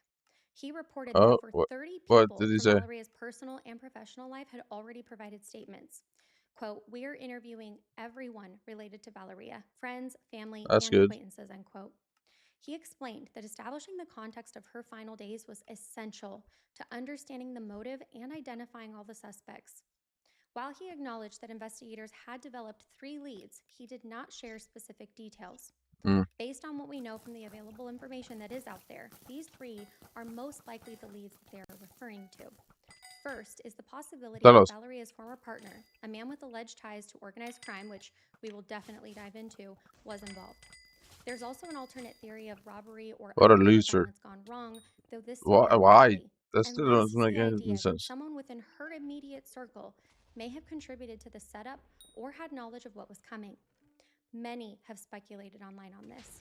Of those 3, the theory involving her ex-boyfriend became the most prominent and widely discussed, and so we're going to focus a lot on that today. Valeria's ex-boyfriend was rumored to be connected to the Jalisco New Generation Cartel, also known as CJNG. You'll hear me use that quite a bit. His name, according to reports, is Ricardo Ruiz Velasco, also known as Double R. In Spanish, I think it's Doble R. He is widely believed to be a high-ranking member of the CJNG and has been linked to multiple acts of violence as a cartel operator. How The are they media, citing together? anonymous sources How did and they get leaked together? alleged messages, reported that Is she Valeria had been stupid? trying to distance herself from her ex-partner for a long time. That makes sense. According to She's some of those disgusting. accounts, their relationship had become dangerous and threatening. Several outlets published that they claimed that there were text messages between Valeria and her ex in which he became hostile and threatening when she stopped responding to his messages or when he was trying to What a reach her. loser, bro. In Bro one was alleged message, he threatening warned her, life. mind you, this is a translation, quote, "You will learn to obey me. You don't know my worst side," end quote. In the days and weeks before her death, Valeria openly expressed fear for her safety. On social media, she posted screenshots of conversations where she claimed that he had threatened her. In one of those messages, she wrote that she held him responsible for anything that might happen to her or her family. Oh, that shit. is chilling. Let me know in the comments if you feel like her saying that is a premonition, because I feel that this statement is very haunting and something that police should really consider. Her fears weren't just online speculation, though. She described an incident that occurred at a nightclub called Spade, where her ex allegedly had her forcibly removed. According Why? to Valeria's account, he ordered the club's security to remove her, and when she did resist, she was physically assaulted, leaving her with bruises all over her legs. In a message that she shared, someone, perhaps a friend or member of the staff, said to Valeria, quote, "Please leave because you don't know how he gets. I don't want to get in trouble with him," end quote. This just shows you that End others were quote. afraid of him too. Valeria's concerns were reiterated by her loved ones too. Following her death, Is the the archer faceless not Hypixel prosecutor damaging? confirmed that she Hey, had expressed Archer. fear regarding her ex-partner's Get behavior me and shoots. threats in the days leading up to the crime. So not only was she telling her Archer, friends please. and family at this point, she was also Archer, expressing fear please. to everyone online as well. Tabloids and local newspapers were the first to connect Double R or Ruiz to the crime. By May 14th and 15th, headlines Archer, claimed that man, you need Valeria to had shoot. dated a cartel operative and that her Damn, murder she's so might fine be a too. result of a personal fallout. While at first these stories were dismissed as speculative, they took on new weight when authorities in the United States also weighed in. On June 18, 2025, the U.S. Department of Treasury released an official statement announcing sanctions against several high-ranking members of the cartel. Among them was Ricardo Ruiz, or Double R, who was not only sanctioned for his alleged role in drug trafficking and violence, but also explicitly named as the main suspect in Valeria Marquez's murder. This is a significant development, and this took place only a couple of weeks ago. Damn. A foreign government, and a powerful one at that, had publicly aligned itself with the theory that Valeria had been murdered in a gender-based, targeted hit It's so commissioned by stupid a though. cartel lieutenant. The U.S. also highlighted CJNG's history of brutal enforcement tactics under its top leader, known as El Mencho, and linked Ruiz to a pattern Oh, of El fraud, Mencho? violence, Oh, and we know that guy. intimidation. The OFAC El Mencho, sanctions everyone knows didn't just him. freeze Ruiz's assets in the United States. They also made it clear that American intelligence agencies were likely monitoring cartel operations involving gender-based violence. Interestingly, the U.S. mentioned that Ruiz was also suspected of involvement in the murder of a Venezuelan model, which is a claim that suggested a troubling pattern of violence against women But how does he associated get with with him. models The then? global attention that these sanctions brought How to Valeria's case he looks increased bad. pressure He's on an ugly Mexican guy. authorities How who is he had not, at that point, getting with publicly models? named any suspects. Following the U.S. announcement, Is the it Jalisco threat? State Prosecutor's Office was Does he very force quick to himself onto respond. people? On June 20th, just 2 days later, Prosecutor De Los Santos addressed the media once again. He said that, as of that time, his office had, quote, no data whatsoever, end quote, linking Ruiz to Valeria's femicide. He emphasized that while they couldn't rule anything out, they had no concrete evidence that connected Double R to the crime. Gonzalez also said that his office had reached out to the U.S. Embassy in Mexico to request any information that had led the Treasury to make such a strong public statement. He said, quote, "We are waiting to see what information they have or where they got that information, and if it's useful to us, we will incorporate it into our investigation," end quote. The prosecutor also clarified an important legal point. The U.S. Treasury is a financial and diplomatic body, not a criminal investigative agency in Mexico. While his statements can carry some political weight, they don't automatically serve as admissible evidence in a Mexican court. The prosecutor confirmed that he was open to collaboration and that any intelligence from U.S. authorities could potentially help move the case forward. This was actually the second time that the mayor had tried to distance the case from the cartel involvement. Back in May, when early rumors emerged tying Valeria's ex to organized crime, he had denied that the investigation was focused on any one individual, particularly not a cartel boss. Observers speculated that this might be a mix of legal caution and political prudence. Accusing a just known corruption, cartel bro. figure without solid, court-admissible evidence could not only backfire legally, but also could pose real-world risks for investigators and the witnesses. At the state level, Governor Pablo offered support for the investigation. He stated that multiple How is leads were being pursued Mexico but so refrained corrupted from by cartel, commenting bro? on these specific suspects publicly. His office emphasized I mean, I guess that it's the case there's remained too much money to active be and made. that justice would be pursued no matter how powerful the perpetrator would be. So, as of now, August 2025, no You know, formal I'm charges not have been against the brought against cartel Valeria's making their money, ex-boyfriend by bro, but Mexican authorities. I'm opposed to them just Valeria's killing family people has for no refrained reason. from publicly discussing details of her personal relationships, likely out of concern for their safety and to avoid interfering with the investigation. However, they did issue a public plea for the authorities to thoroughly investigate everyone who was with Valeria in those final hours before her death. It breaks my heart that her own family cannot express their sincere thoughts in the media without fear of retaliation. The power that the cartel has in Mexico is absolutely undeniable, and this case is a heartbreaking example of that. We do have a lot more to talk about though, so don't go just yet. Valeria had a close circle of friends, many of whom were a part of her daily life sometimes, Please, and game. also appeared in social media posts and in her lives. Among them was someone named Vivian, who became a central figure in the public conversation Oh, okay. following Valeria's murder. Vivian was What'd she say? reportedly watching Valeria's TikTok live stream at the moment of the shooting, Damn. which added to the intense scrutiny around her role, or lack thereof, in what happened.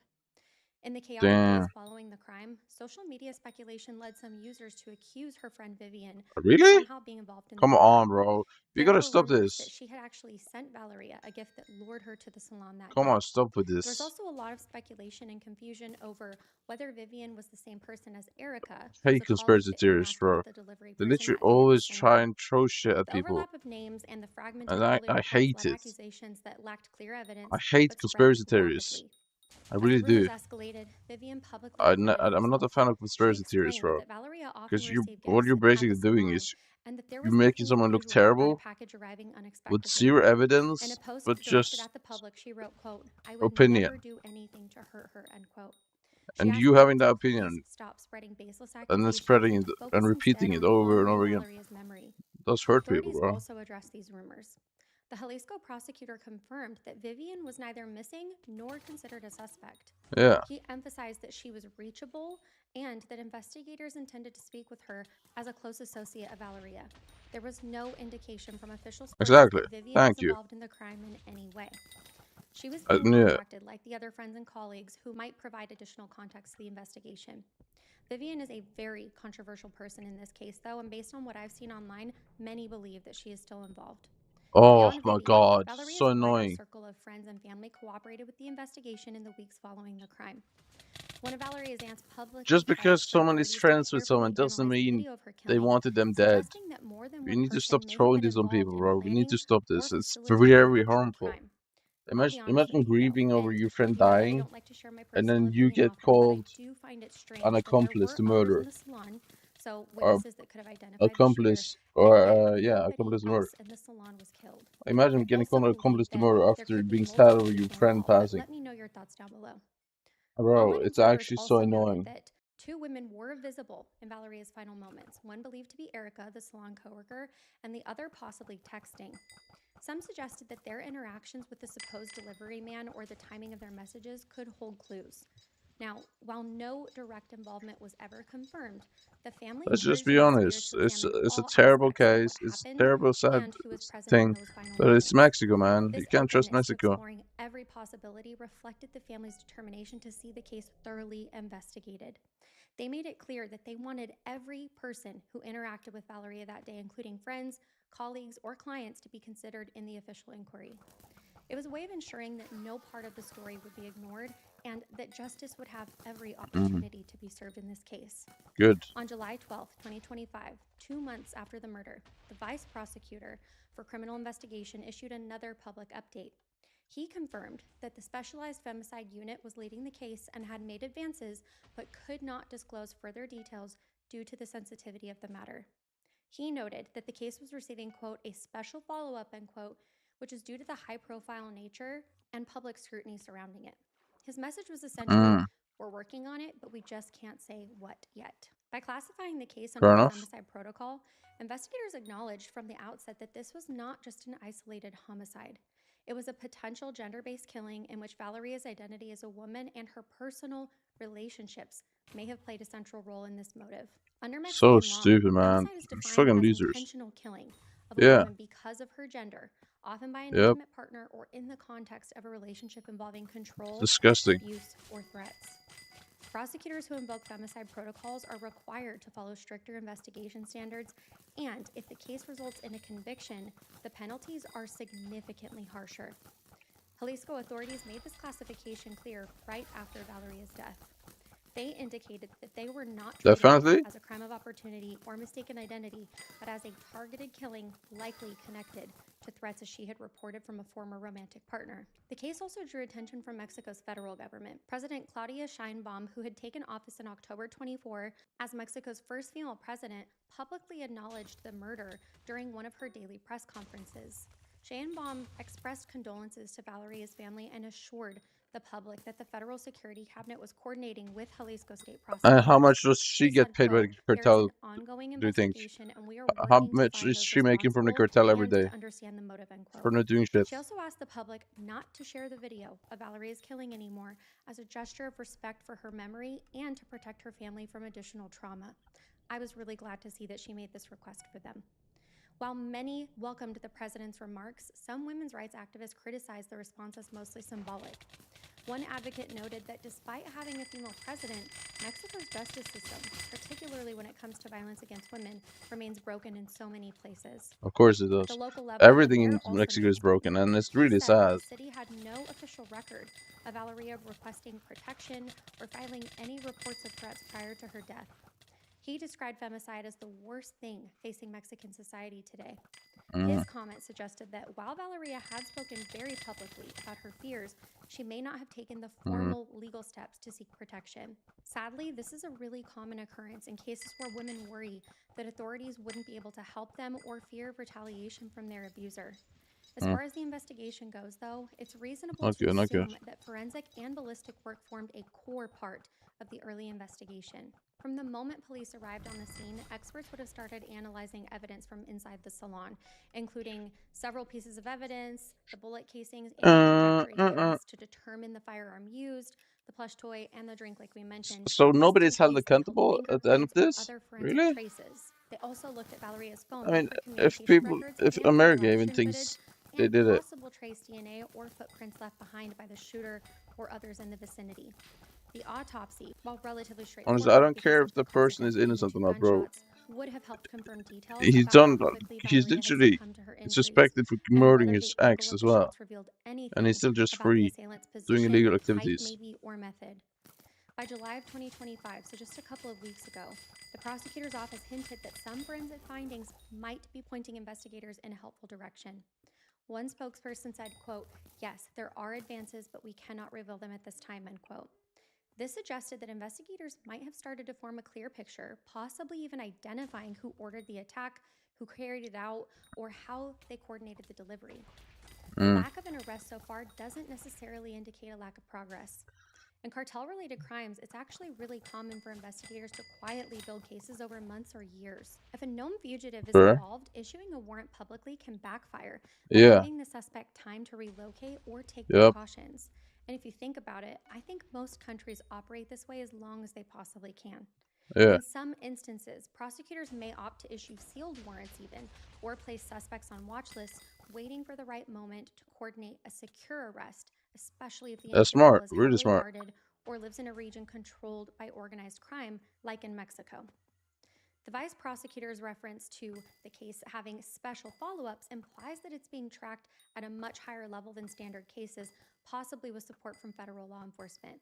Good. This kind of elevated investigation typically means that additional resources such as advanced forensic labs, federal intelligence units, or international liaisons could be assisting in the background.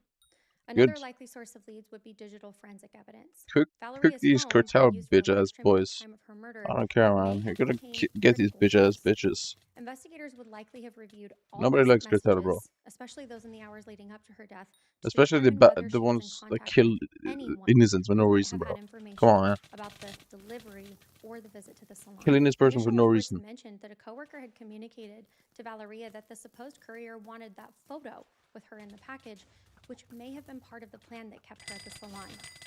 Some early rumors in social media incorrectly suggested that Vivian, her friend, had sent her that message. That theory was later corrected, like we kind of touched on earlier. It appears that the message came from someone physically present at the salon, possibly the coworker Erica. The murder of Valeria Marquez triggered a wave of intense public response, ranging from mourning and tributes to calls for justice and sadly a lot of victim blaming. I am very disappointed to see how many people online feel that because she dated someone in the cartel that she somehow deserved this fate. What? Nobody Someone said that? deserves this fate. No one should have their life taken in this way. You don't Because even. her killing was witnessed by thousands online and quickly became a national and international news story, the reactions unfolded at a rapid pace across social media, news outlets, and in physical memorials outside of her own salon. Valeria's funeral was held just a few days after her death in May 2025.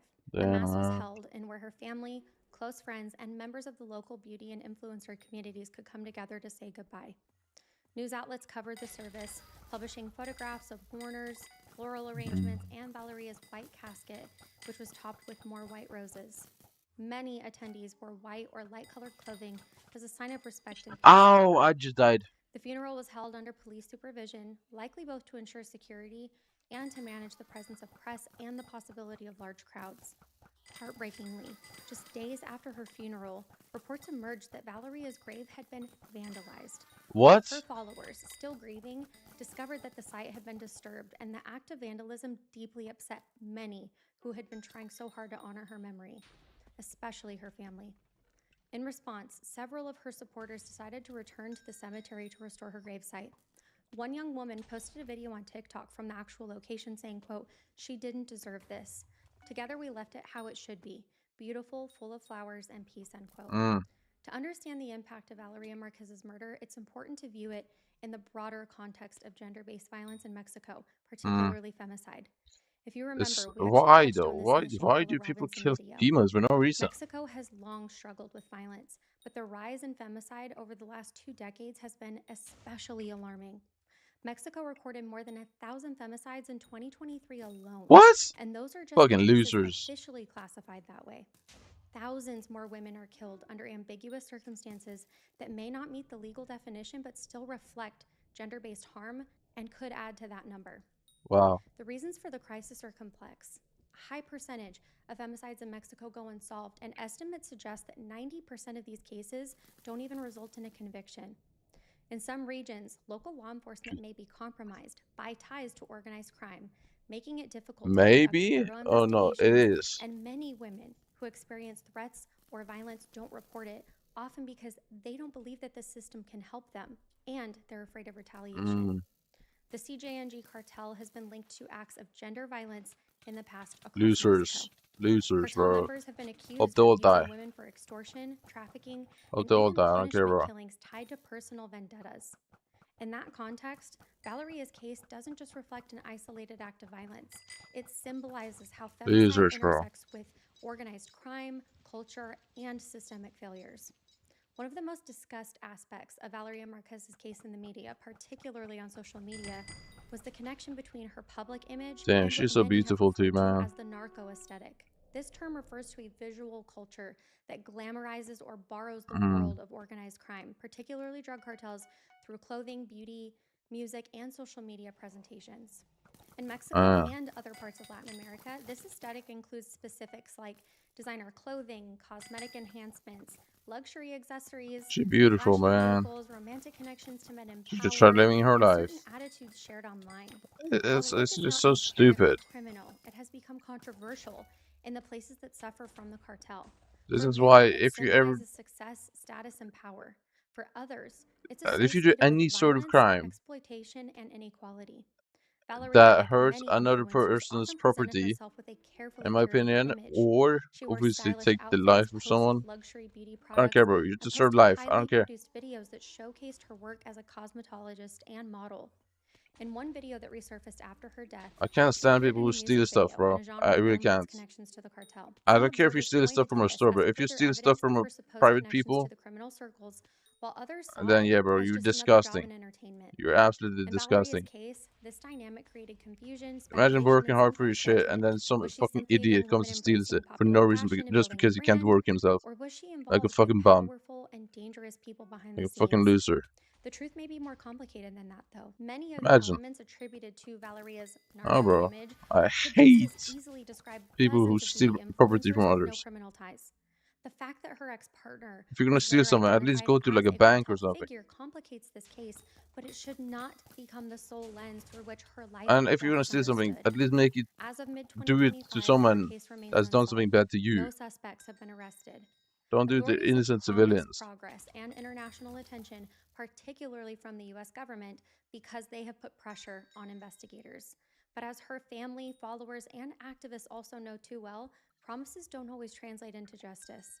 Valeria's story continues to circulate heavily online, not just because of the shocking way she died, but because There's of a what amount she of work represented. people A young woman do striving just for to success, get by, navigating love and then you and come work and in a steal their society that often fails to protect women stuff, like bro. her. No, I She was can't. ambitious, I can't. visible, and outspoken, traits that should be celebrated, not punished.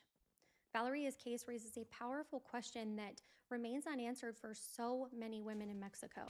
Can you live freely, visibly, and safely?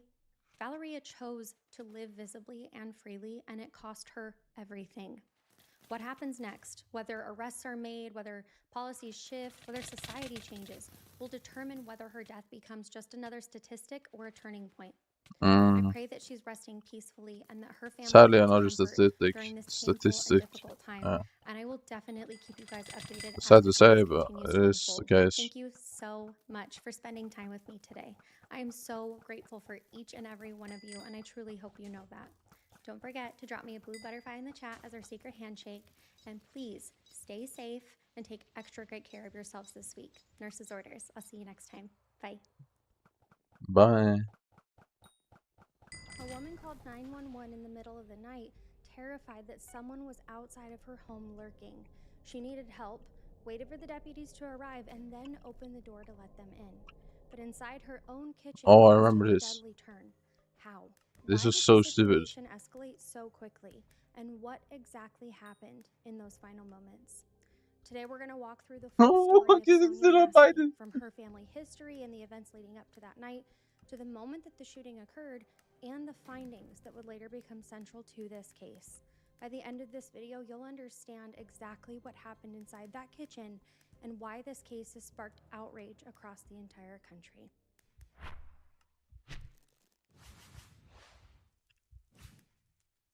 Welcome to the True Crime Nurse, everybody. My name is Kat, and I'm a registered nurse who loves all things nursing and true crime. Don't forget to subscribe and ring the bell before you go. Also, for any new friends here, please be sure to stay to the end of the video for a little introduction, because I want to get to know you too. All right, sit back, relax, and let's get into today's case. Sonia Lene Wilburn was born on February 12, 1988, to Donna Massey and James Wilburn. She grew up in a very large but also very close family. People who knew Sonia from childhood remember her as a girl with an energetic personality, I didn't see a that. natural gift for Yes. talking open, and that she loved the color purple. Let's go, bro. She was talkative, expressive, and quick to laugh, and she just had this ease with strangers that made rooms feel warmer whenever she walked into them.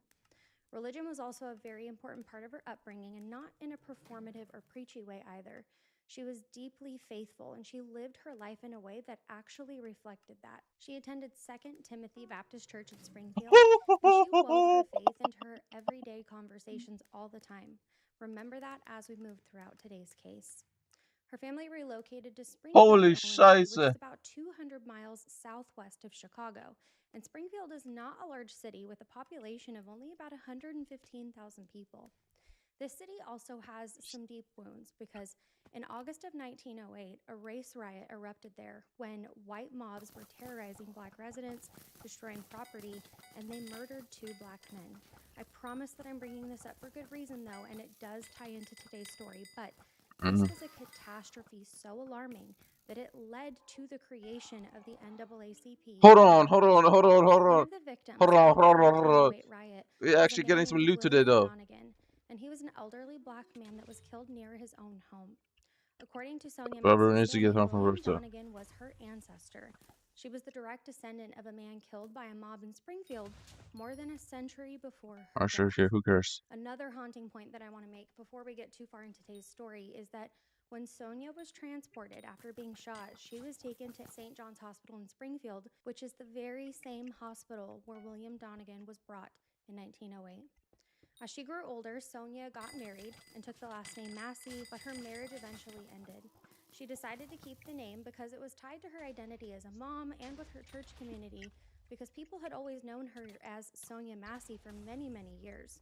During her marriage, she had 2 beautiful children, Malachi Hill and Jeanette Summer. She went by Summer, and their mom absolutely adored them. They were her entire world, and both of her kids still know that. In 2024, Sonia was living on Hoover Avenue in Woodside Township in Sangamon County, which is just outside of Springfield. Here's The neighborhood was quiet, and it was lined with older single-family homes and older streets. It's your typical working-class central Illinois WWWW score. Her home has a Bro, door that opens into the stop. living area. Towards the back of the home was the kitchen, which is a small, compact area with a stove against one wall, a sink nearby, and a counter that divided the cooking area from the rest of the space. I will add pictures so that it makes But more is sense. Barbara But playing? that counter will become very important. He's to minoring right Sonia. now. Even though she had so much to be grateful for, Why Sonia have we wasn't failed the faced with blaze, the typical guys? Oh my challenges up god. until the time of her death. Sonia Woo! had been diagnosed with lupus, which causes fatigue, joint pain, skin rashes, organ damage, and in some cases, neurological deficits too. Living with lupus is a daily struggle with pain and I'ma unpredictability, just and I'm sure that some of you who are listening right now have either experienced this firsthand or have had someone that they loved suffer from it. It is a lot to manage for can someone do anybody. blaze? She had also been diagnosed shortly before her death with paranoid schizophrenia, and this was confirmed by her Alright. son and her Bro, mom what's on the going news. in? Schizophrenia typically presents with hallucinations, What? delusions, and disorganized thinking. You usually see the signs show up between 25 to 35 in women. What did you And like enter? many psychiatric diagnoses, it's a Are you spectrum. stupid, bro? Malachi and Donna shared that Sonia had been taking Nah. medications at the time of her death, which many people have debated because of what happened. She was being treated, though, and the diagnosis had been recent. These are all important things to remember as we continue on today. In the days before her death, Sonia was admitted and then discharged from a behavioral health center about 10 miles outside of St. Louis. County records confirmed that her mom, Donna, called the police multiple times leading up to July 6th, reporting that Sonia was acting erratically, including one time where Sonia was attempting to drive. In each call, Yeah, I Donna borrowed told 13 us the billion. same thing. What? Her daughter needed help, and she was not dangerous. Så She en was in tuffe distress. party. Her mother also said that in the days before the shooting, Sonia had been saying that she was going to die. In a mental health emergency, statements like this are terrifying. Damn. I can't help but wonder if this was perhaps part of her schizophrenia, like maybe some type of delusion, or if this was a type of premonition. This led to repeated calls from Donna to the police to please go check on her daughter. Now that we have quite a bit of background information on Sonia, we're going to talk a little bit about the officers involved in today's case. Sean Patrick Grayson was 30 when today's story takes place, and this officer had a pattern of concerning behaviors that were well documented, reported, and then systematically overlooked by multiple institutions across the span of several years. Grayson enlisted in the U.S. Army in May of 2014, and he was assigned as a wheeled vehicle mechanic at Fort Riley, Kansas. He did not complete his enlistment, by the way. By February, he received a discharge for misconduct for a serious offense. The Army declined under the Privacy Act to Can I specify borrow what 10 bill? I don't exactly have the coins. misconduct was. Someone just got banned in my Discharge lobby, like bro. this Did typically Baburu get leads to banned? at least 1 year of incarceration, though. Wait, Baburu got Whatever banned? Grayson did in the Army, the institution found Hello? it serious enough to end his service early. That is a big deal. I have like 2 What is billion, known bro. is that You in do know August that, of right? I have 2 billion. 2015, while he was still enlisted, he Oh, was he's charged unbanned. with driving under the influence. He pleaded guilty and paid I guess. $1,300 in fines for that. Then in July, so just 5 months after his discharge, he was charged with a second DUI. He pleaded guilty again, and this time he paid $2,400. This all took place before he was even 22.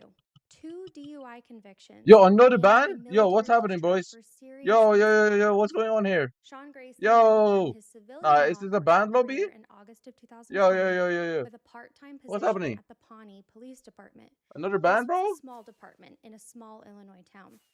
Over the 4 years that followed, he would work and leave 6 separate Bro, law why do you enforcement actually believe I agencies have in central coins? Illinois before finally Why do you arriving believe I have money at like that? Sangamon I County Sheriff's literally... Office in May of Dude, 2023. oh, but by the way, 6 departments Rainbow, in less than 3 years. Rainbow. Take from You that need to what see you what I will, actually but just dropped, by the personally way. find that very alarming. I guess the informal term for this is called I took a look at my chest. Officers Look! who Oh misconduct no, that's the or one I poor cannot buy. performance is known Uh, to supervisors at one fuck this specific game. agency, but it I doesn't cannot buy that one. travel But with them, which allows them to cycle through departments without any accountability for what may have gone wrong in the prior place. At the Kincaid Police Department, Grayson lied about a warrant look. that didn't even exist. A man named Kyle Adkins was stopped in a traffic stop where Grayson claimed that there was a warrant and evidence against him, but neither of those existed. The case went on for 2 years before finally being dropped. Fabricating a warrant is illegal and a misuse of police power. And that is not me implying this, by the way. It is literally the law. Grayson faced no serious professional consequences for this, and he moved on without any issues with the next department. At the Auburn Police Department, notes from his chief said that he was an officer who struggled with report writing and that he was very aggressive. He bragged on his Facebook about his drug arrests and was not great with evidence, according to the chief. The chief expressed serious concerns about Grayson's behavior and temperament, and they did document it, but when Grayson moved on to his next employer, they weren't Bro, aware this is at actually all crazy of money what the right chief now. had found. Hold on, let At me look at Logan my County purse. Sheriff's Office in Oh my 2022, god, my purse. Grayson went against Oh my god. direct orders from his supervisor The during a father. high-speed chase, What? reaching speeds of over Look. 110 miles No, an no, hour. no, no. He turned off his lights and his siren as he continued the chase, Is which that was Rico? against their protocol too. He only stopped because he hit a deer. His supervisors held a meeting afterwards, and they discussed whether or Rico not he again? should be fired, but they chose not to.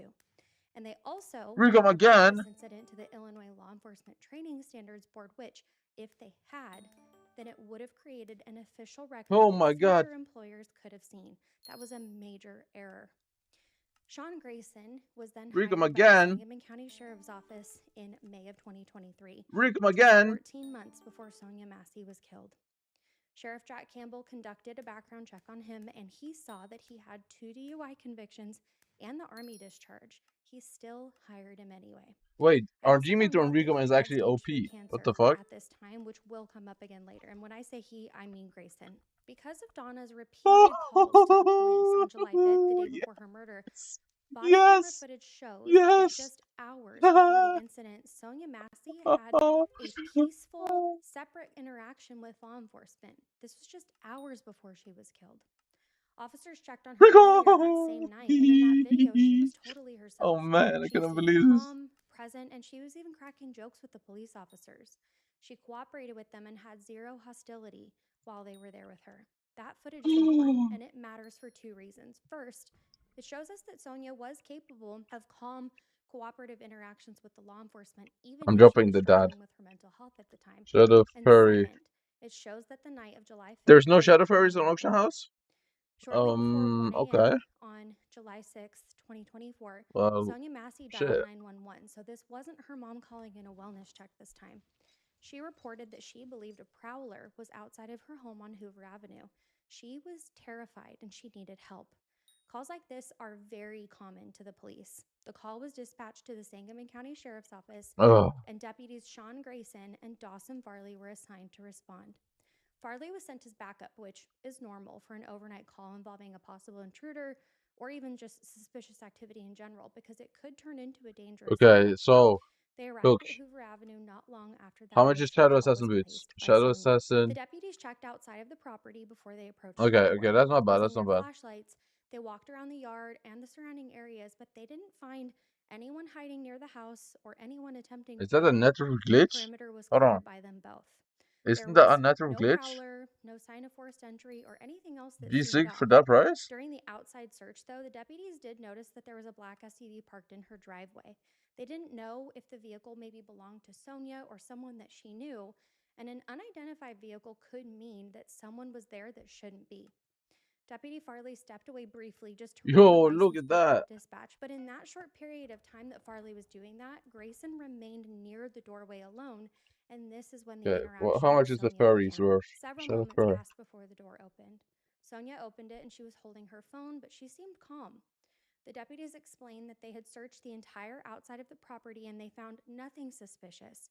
And then they asked her about the SUV in the driveway. She told them that the vehicle did not belong to her.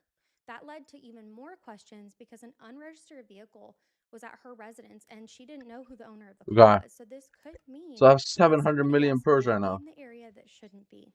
As the conversation continued, I'm about to Sonia lose my said, breath, bro. "Please God How that is she she would getting handle rich? this." Then she said, "Please don't hurt me." These were 75 not the million words in of a there. threatening person. These were the words of a frightened, vulnerable woman that was afraid of an intruder.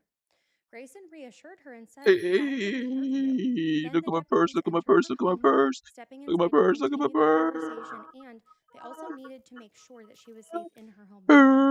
But then things took a turn. Once they were inside, the deputies could Yo, see into the Newton kitchen area Yahoo? from the living room. There was a pot of water that had been heating up, and at first this didn't seem unusual Yo, what because is Sonia was just Netanyahu quietly up to, making bro? herself some food. The deputies continued to talk to her, and they asked her for ID so that they could document the call.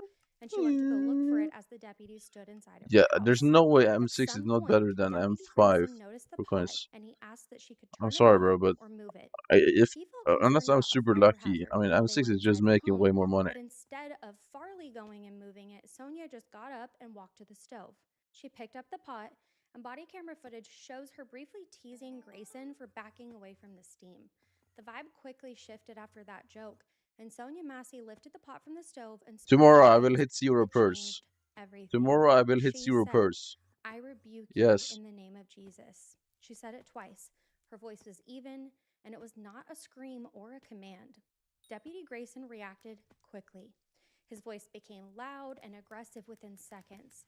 The shift was abrupt and unmistakable on that body camera footage, and he responded by threatening to bleeping shoot her in the bleeping face. Both What? deputies then drew their firearms at that moment, and you can see this all play out on the video. Drawing a weapon tells us that both police officers believed that there could be a potential threat in that moment. Sonia had not made any aggressive movements toward either deputy, though, and she was still standing behind the counter. The counter acted as a barrier between her and the officers, and she was not moving towards them. She was not even raising the pot in a threatening manner. Sonia's response to Grayson's threat Yeah, rainbow, absolutely rainbow, rainbow. terrified her. She immediately began Rainbow, apologizing rainbow. as she lowered the pot towards the sink because she was trying to comply with their earlier request to move it. She was actively trying to de-escalate the situation as these officers had their Yo, guns should I try directly joining that pointed at party? her. Then Sonia crouched downward near the counter, and as she was moving away, she said, "I'm sorry, sir. I'm sorry." In the final seconds of her life, Sonia Massey was crouching down and apologizing, but then Deputy Sean Grayson fired his weapon, and Sonia collapsed onto the floor. One bullet struck Sonia Massey in the head. She fell behind the kitchen counter, partially hidden from the deputy's line of sight.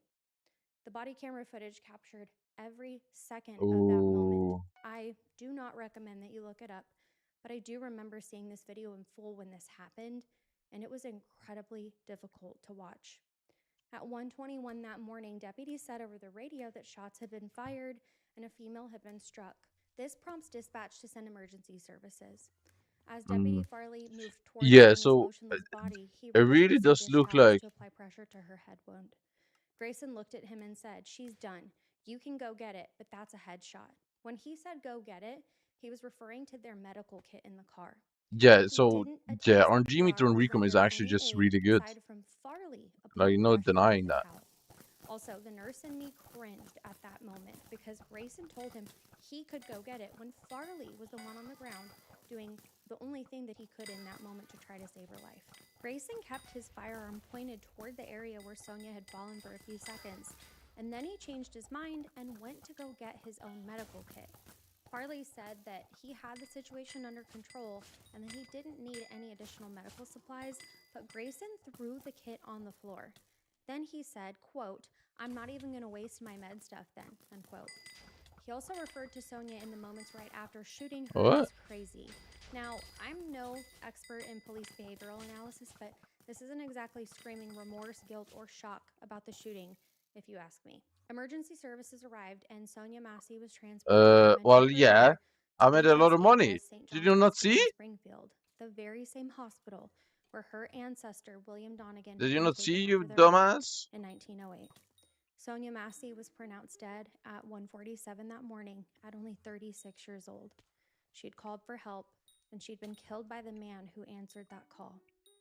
Now, before we Can get I too far borrow? into the Can you crime stop scene and what asking me for transpired coins? I literally afterwards, have we 2 need to talk billion. about Sonia's autopsy.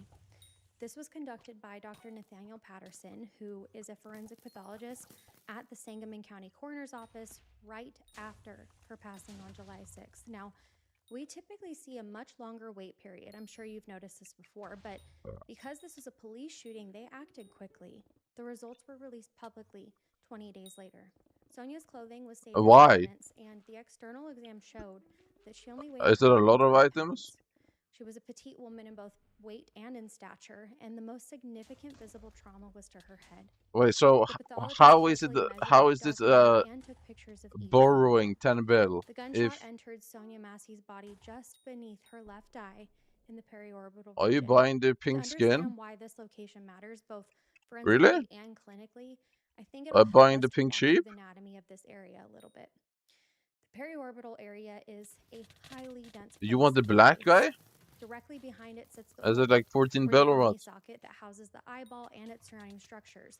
And just below and more center to that is what we call the maxillary sinus, or your sinuses. Wait, oh, Bullet did you? traveling through Did this someone area would offer it for disrupt 14 bill? muscles, bones, and the internal carotid artery. We've talked quite a bit about this vessel in Dude, our videos. sheeps I'm are sure just that going many down of right you now. know that if I mention the carotid being injured, alarm bells should automatically be ringing in your mind. The carotid arteries are arguably some of the most important blood vessels. See, this is what happens. The Puma guy. He's the worst flipper of all time, by the way. How much did you pay for this? Rapid hemorrhage in whichever area of the body has been hit. Pink wouldn't Dr. make you Peterson more found money, that but the Pink left is internal a way carotid better artery skin. had been Like, Pink completely sheep is way cooler. or cut in half. In a hospital operating room with a surgical team and all the necessary tools and equipment nearby, an injury like this can sometimes be survived, but that would be rare. Yeah, you know, kitchen, though, he's the a flipper, prognosis right? definitely wouldn't But be every good. time he But has flipped remember, something, he has even if lost things go money. right, Every time I've first seen him flip responders something, should always he has lost try money. to intervene and save someone's life. That is literally their job. From the moment And that now that he's doing artery was this. hit, Sonia Massey's I heart was don't understand why he actively does pumping this, blood because through her body he and out always of the does wound this. in the back of her neck. He only Her blood needed to be volume was undercut by one decreasing, person, her blood and now pressure he was lowers the price by dropping, like 3 and her billion. brain was Like, why? provided oxygen through Why the is he blood doing? that the carotid would typically carry. This is what it means to literally bleed to death, and it all happened on the floor of Sonia's kitchen. She also suffered a skull fracture, which makes sense given that the bullet entered her skull, but the autopsy also found that although the bullet didn't I directly don't hit her brain, think so, Sonia because still had a black sheep significant is like brain a injury. status symbol, The right? bullet Black passing sheep is near just the a brain status created symbol, a pressure wave called a blast effect kind of. that disrupted her brain tissue. Although black sheep is not At that cooler same looking, time, the force of the bullet's black blast sheep is actually directly the worst damaged the sheep outer out of layer those 6, surrounding the brain, in my and caused opinion. additional bleeding But and it's like a severe, status symbol, so irreversible brain trauma. it is the most Dr. Peterson valuable one. testified that the most But painful conclusion from this there is autopsy, no though, black. was that Sonia might have survived if her severe Well, bleeding yeah, had that's been also controlled possible. quickly after her shooting. I mean, dupes They and did stuff, need yeah. that medical kit. Her left carotid artery had been severed, but in trauma, rapid I mean, if bleeding you could get control the pink, can if sometimes you keep a could patient get alive long enough to get the to pink one surgery. for cheaper, The ME himself I mean, told the maybe. jury that people have survived similar injuries when hemorrhage is managed, immediately at least, Because but the it was black is never very even overpriced. attempted. If Still, in my Grayson opinion. had used that medical kit, then things may have turned out differently. Deputy Farley I tried to still help believe using the dish towel if to apply you, pressure, but the officer who fired the shot, Grayson, did not I also assist don't know if or skins use will his ever go up. supplies. Because the neck is a difficult area to control bleeding, we can't know for sure if I intervention mean, if you would could have get it saved like her life, but 1.5 according to bill the discount forensic from auction house, I testimony, mean, that's fine. attempting hemorrhage But here's the thing though, control right? was the only chance that she had at I survival. don't know how to There was also a feel about toxicology report done, skin and the results purchases, showed gabapentin especially and sheep's, THC in Sonia's system. The defense because argued that these substances may you have can look at affected her how the perception economy and is gonna go, reactions. right? By Medical the looks experts of said things, that gabapentin is a with the future widely updates, the prescribed economy is gonna medication, plummet. and THC is legal So for if the adults in economy Illinois, and their plummets, presence right? does not cause I dangerous highly behavior. doubt Once the full people report was completed, are though, the willing to forensic pay pathologist this much ruled for the cause of death skins. as a gunshot wound to the head, and the manner of death was homicide. This And that will report, drop paired the with the prices video, more. made it crystal clear Although I exactly believe what happened personally here. skins should be a Now, to lot bring us more back than to now. what I happened believe so, immediately but after she there just passed, isn't Sonia's enough home on Hoover players Avenue turned grinding into a full coins crime scene. that are Under interested in Illinois skins law, anymore. officer-involved shootings are usually And skins was investigated basically on like a a different hype agency bubble, to avoid any bias or and then the conflicts of bubble interest, and bursted, the deputies who were inside the home that and night, then so Farley and yeah. Grayson, were separated to get their statements. The Illinois State Police took over the Using or share investigation. the OnlyFans From there, account to the best of investigators my went to the ability. scene, they What? attended the autopsy, and led all reconstruction events. Within days of the shooting, an ISP investigator gathered all of Grayson's work records, training history, and use of force policies from Sangamon County. Everything moved at an unusual Oh, speed for okay, an guys, what the officer-involved fuck, man? shooting because this was all completed in full within about 10 days of the incident. That means that they got the full investigation done before the autopsy results even came out, which I'm sure you know is very fast. Hmm. Inside the house, especially So, in the kitchen area, do I they believe documented skins every will single rise? detail you could think of. Unsure. Like the body position of Sonia where she fell behind the counter, the placement of the stove and the sink, the pot of water, and the shell casings on the floor. I don't think it's a Investigators bad also paid price, specific but attention I to don't the know if pot it's that had worth been on the paying stove, that and they price. checked it for fingerprints. Because here's the Plus, thing, they looked if at you the amount of invested water 15 that was billion stored in inside it. items, The right, temperature of the in water mattered too, bizarre because stuff, part of Grayson's defense that would was just that he was afraid rise the hot quicker water would be thrown at him. in The profit Illinois State than Police a sheep completed their will. investigation, and they reached a conclusion that shocked Sangamon County. They decided that Sean That's kind of Grayson like was the trade-off now. not Like, that's also justified kind of why in people have his use of deadly sold skins, I force, feel like. knowing this was They warranted. realized They did skins not just describe the doesn't rise situation quicker whatsoever, than even as a close call. They investments. made it known that what happened in Sonia Massey's kitchen did not meet the legal standard for the In my use opinion, of lethal force under Illinois law or I U.S. think pink is more constitutional aura, laws. in my That opinion. finding was forwarded I to don't really Sangamon see that County many State people Attorney rocking pink shape. John Milheiser. On July 17th, 2024, a Sangamon County grand jury But I indicted know, Sean like, Grayson it's a status on symbol to 3 have, counts like, of the first-degree black sheep. murder, 1 count of aggravated battery with a firearm, and 1 count But of also, you official can just get a misconduct. different sheep. You don't He was need held those without 2 bail and sheeps. pleaded not guilty the You know, you following can just day. get a different sheep for, like, His defense two team appealed for 2 times pretrial cheaper. release all the way to the Illinois Supreme Court, but they denied it. Like, I really Body like the camera light footage was blue and released to the the lime public sheep. on July 22nd, The green sheep and 2024. light blue. During that time, Massey's family, who was represented by civil rights attorney Ben Crump and the NAACP, pushed for immediate release of the video. They felt that transparency was What you essential could do for is you justice, could get so an the public exotic can set hear to standing match a exactly skin. what happened that night. The family viewed the footage privately at first If you're gonna at wear the the skin on the head. NAACP headquarters in Springfield before it went public, which I'm so glad that they did. When the footage went out, it spread like wildfire. It was shared millions of times on social media within hours, and it was all over the news.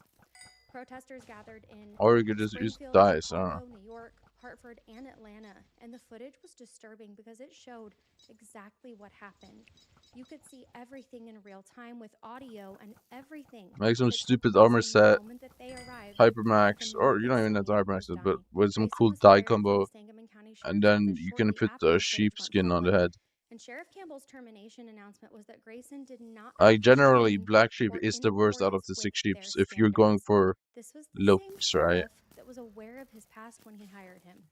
He also But I had know been black sheep preparing is from his acknowledged position. as, like, In July 2024, the, the U.S. Department of Justice confirmed what's it that they called? were going to The be looking Mount into Rushmore Sonia of Massey's skins, I death. guess. In November, the DOJ opened a civil rights investigation into the Sangamon County Sheriff's Office, not just into Why Grayson's is the behavior. OnlyFans guy The visiting me? DOJ's letter to county officials Why are stated you that the visiting me, shooting Lex raised Lux? serious concerns about the entire department's interactions with black residents and people with behavioral health disabilities. Their investigation Oh focused on no, patterns and they're gonna jerk practices, each other how off use on of my force island. complaints were Oh being no. tracked, how calls involving people Oh with mental no. health crises were handled, and how black residents experienced interactions with their department. On January 16, 2025, they reached an agreement. Sangamon County I mean, committed how to much do you have expanded invested right de-escalation now? training Are for you law are you enforcement gonna sell your officers, investments to buy improved this? protocols for handling mental health crisis calls, and more comprehensive use of force data collection. That agreement was basically them admitting that what happened on the morning of July 6, 2024, Oh, ice break. led to a woman Let's go, dying baby! who had done nothing wrong but asked them for help. Let's go, In bro. April How much money is that? 2025, Sangamon County How much money is prosecuted that, bro? a Huh? $10 million Huh? civil Huh? lawsuit That's like for 20 Sonia mil, right? Massey's Let's family, fucking go. and this was negotiated by Ben Crump. If you've been here for a while, then you know Ben Crump's name by now, because we've mentioned him in quite a few cases before today. I still think you Family should have, accepted like, this settlement, but they also how made much it money clear that liquid no are you gonna have amount if of you money buy one of would these replace skins? what had been taken from them. How much Sonia's liquid do you children, have left? Malachi and Summer, were still teenagers, now 'Cause, navigating young adulthood uh, without their mother, but they would be the beneficiaries of this settlement. The criminal trial of Sean Patrick Grayson began on October 20th, 2025, so not long ago in Peoria County. 12 jurors were selected, and the prosecution's case focused on 3 main areas. First, the body camera footage. Then, Dr. Patterson's autopsy I don't know. I testimony, don't know how to feel about especially the you literally possibility of burning all Sonia your and money. Ben Crump Have you intervention, literally quit the game for and good? death was a homicide. Sure, though, but I And can last but sell certainly things. I not don't really least, plays I can Deputy sell Farley, setups. Grayson's own partner, took the stand and said, under oath, that Sonia Massey, quote, never did anything. Oh, to you do have anything you have she dungeon was gear. aware of," Okay. end quote. The defense presented So you have Grayson's own MP, statements, dungeon and gear, he took and the stand computer on gear. October 27th. Again, for Yeah. So you anybody have here two that money watches a making lot of methods, true I crime, guess. that I'm sure that you're already thinking that this is an unusual choice in a criminal defense case. He Force told his lawyers that threesome he on had Earth interpreted Island. "I rebuke you in the name of Jesus" What? as a threat, that he truly believed that the boiling water was going to be thrown at him, Look at and that Luke. he He wants feared for his the life. Clover helmet back. He acknowledged that a taser was available instead of a gun, but claimed that her clothing would have He made wants that the Clover taser helmet difficult back. and ineffective. Officers tase people all of the time that are fully clothed, so that statement made me kind of scratch my head. Let me know if you did the same thing. On October 21st, the prosecution You do filed know you have to aggravated pay a bit battery extra, right? and official misconduct charges, so the jury had to focus on if they felt this case was murder.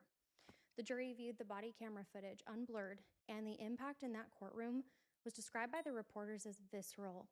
Some jurors looked away and one wept.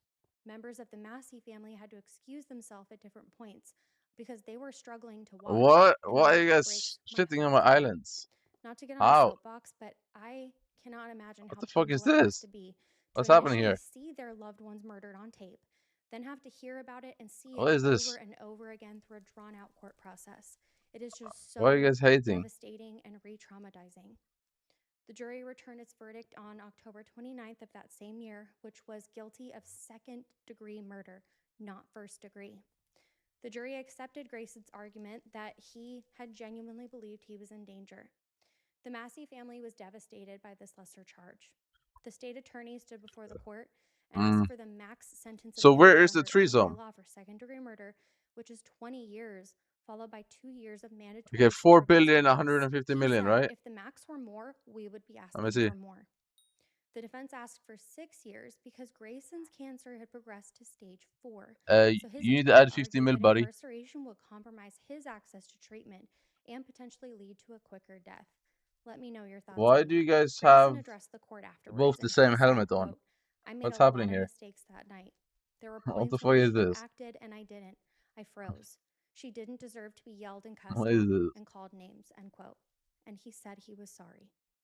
Donna Massey stood before the court and That's said, it. "I lost my short-term memory. Today I'm afraid to call the police for fear that I may end up like Okay, so Sonia. 4 She was point. one of the smartest, sweetest people I ever Okay, The judge sentenced Sharon 4.15. Patrick Grayson to 20 Trade years me, bro. in the Illinois Department of Corrections, so the max. And when the sentence was read out loud, Massey family members cheered before being asked to maintain order by the judge. Bro, are you Sonia's stupid? daughter Summer Are you was only actually 15 stupid? when her mom died, and she told the reporters outside of the courthouse that 20 years is not enough. With time served and potential sentence reduction for good behavior, Grayson could be released after serving as little as 8.5 years. He will be in his late 30s Okay, or let early me look at 40s your at bank. that time if and when he gets released. Sonia Massey Oh, doesn't you have a get that bank, same buddy. grace, though, because she's going to be forever 36 years old, and her family will never be the same because of it.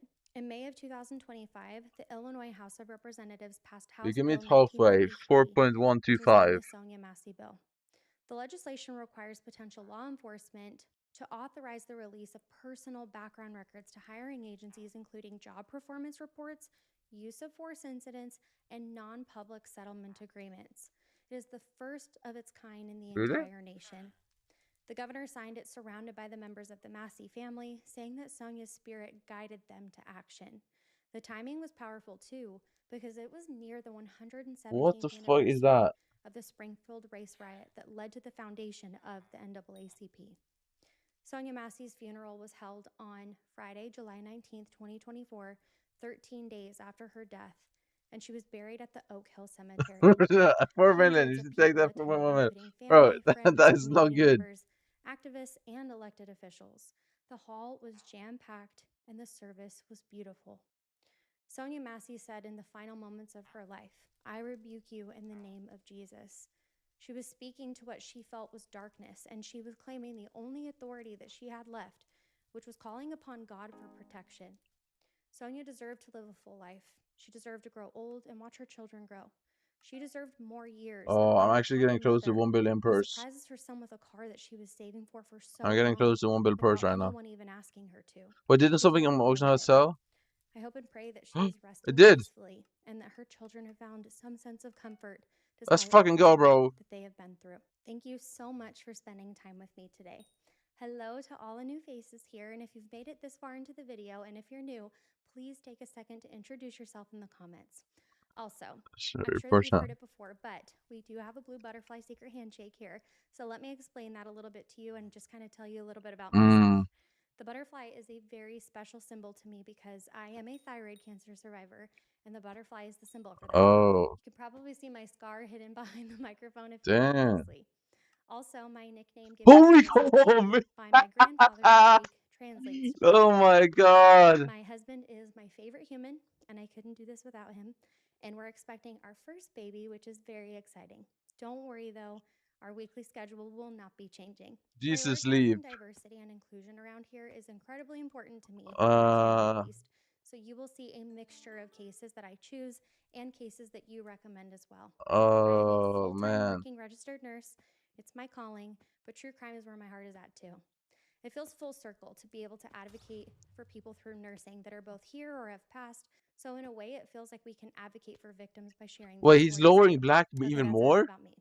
I'm so grateful that oh you're man. here. And if you made it this far, don't forget to drop our secret. People are down bad, huh? And please leave me some case recommendations down below that you want me to look into. Please take excellent care of yourselves this week and do some self-care. Nurse's orders. I'll see you next time. Bye. Bro, this is what happens with Puma, bro. This is what I mean with Puma, bro. He's the worst flipper of all time. I don't know how he's making money. Like, how does he even profit anything? That her son's father was coming over to pick him up, but that was the last time anyone would hear from her again. 2 days I don't later, have her money mother for walked that. into I'm her sorry. house and immediately knew that something was wrong. Jesse's purse had been Like, dug how out, much her lowball are toddler we was found talking? alone in a dirty If you're diaper, talking a big and lowball, everything in her bedroom I seemed will off. sell Jessie, something a to woman in her to final buy from weeks you. of pregnancy, was nowhere to be found. At first, it was treated like a missing persons case, but then things took a very dark turn.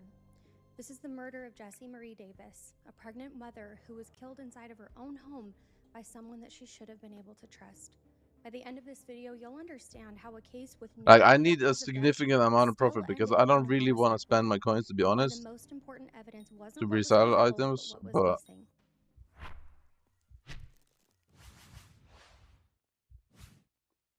Welcome to the True Crime Nurse, everybody. My name is Kat, and I'm a registered nurse who loves all things nursing and true crime. Don't forget to subscribe and ring the bell before you go. All right, my friends, grab a drink and a snack, and let's get into today's case. Jessie Marie Davis was born on June 27, 1984, in Stark County, Ohio. This place is a beautiful, small suburban town just outside of Canton. Jessie grew up in a close-knit family with her mom, Patricia Carter, and her sister Audrey always by her side. Picture the Gilmore Girls plus an extra daughter. That was the three. Her family describes Jessie as outgoing, affectionate, and incredibly close with her family. She called her mom all the time, stopped by the house frequently, and maintained constant communication with her mom and sister, so any absence or silence at all would have been immediately strange to her family. Jessie was known as social and warm, and someone who made friends easily, and who liked being around people instead of isolating herself, even if she was going through something hard at the time. As she moved into her 20s, I already Jessie watched became it. a I'm mother to sorry. a precious I've baby already boy seen it. that quickly became the center of her world. Her son Blake was born in December. You deserve all the 2004. profits you should Her have, family my described friend. I her think as we an could make incredibly good caution your attentive future. and affectionate Welcome. Mom.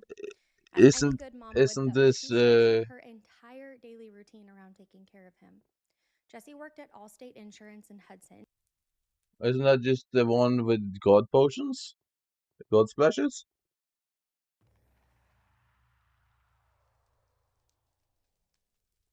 I watched this like 5 years ago. Man.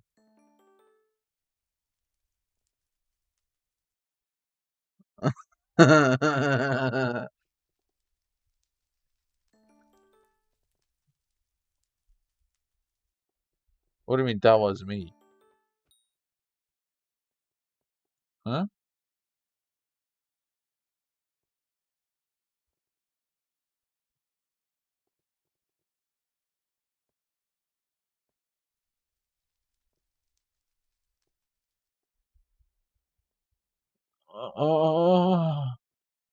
Okay, let's look at this. I saw a video today of a fedora tipping gentle sir freaking out, going ballistic, and I thought for sure it was just a skit. It was a staged video. It was fake for the sake of like rage baiting and engagement farming.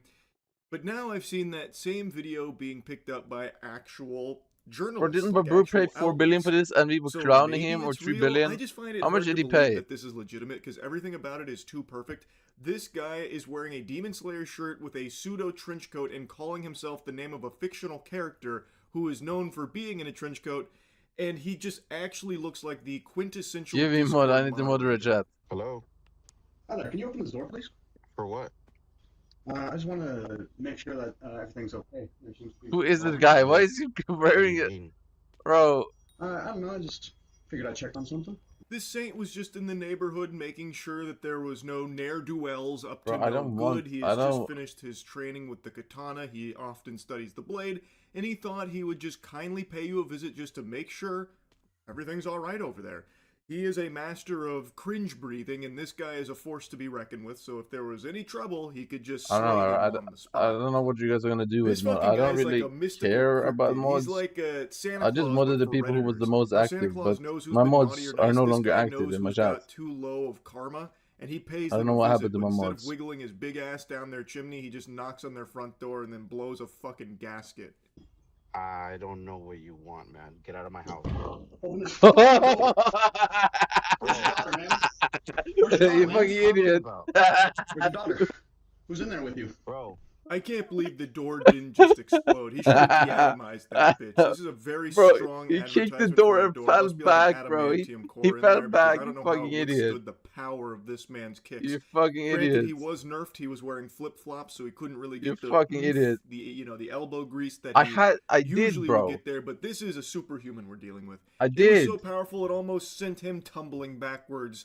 He had to regain his balance while falling back down the stairs there. Bro, It already was added a emotes, bro. devastating blow right there. That shit would make Omni-Man tremble.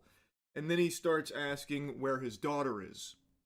Perfectly normal question to be asking a complete stranger. Does it work? No. Maybe he'd been talking to some kids Bro. on Roblox or something, and now he's trying to track them down. Bro, you can I get have 6-7, no bro. You idea. can get 6-7 But it if you... immediately gets unhinged. And speaking of unhinged, you're crazy if you don't check out the new Starforge sale going on right now. There's a huge sale on Voyager, Navigator, Bro, and I'll collab change the PCs, category so to click the link in chess, the and then you can description. get the Best PCs in the 6-7. universe. Bro, if you don't Open this leave... fucking door. Open this door, I'm breaking it fucking down. You understand me? Leave my house. You don't... But who the fuck is Frankie Are you Perry? okay? Is We everyone in are this house okay. okay? What? Everyone's okay. What do you want? Bro, what is that?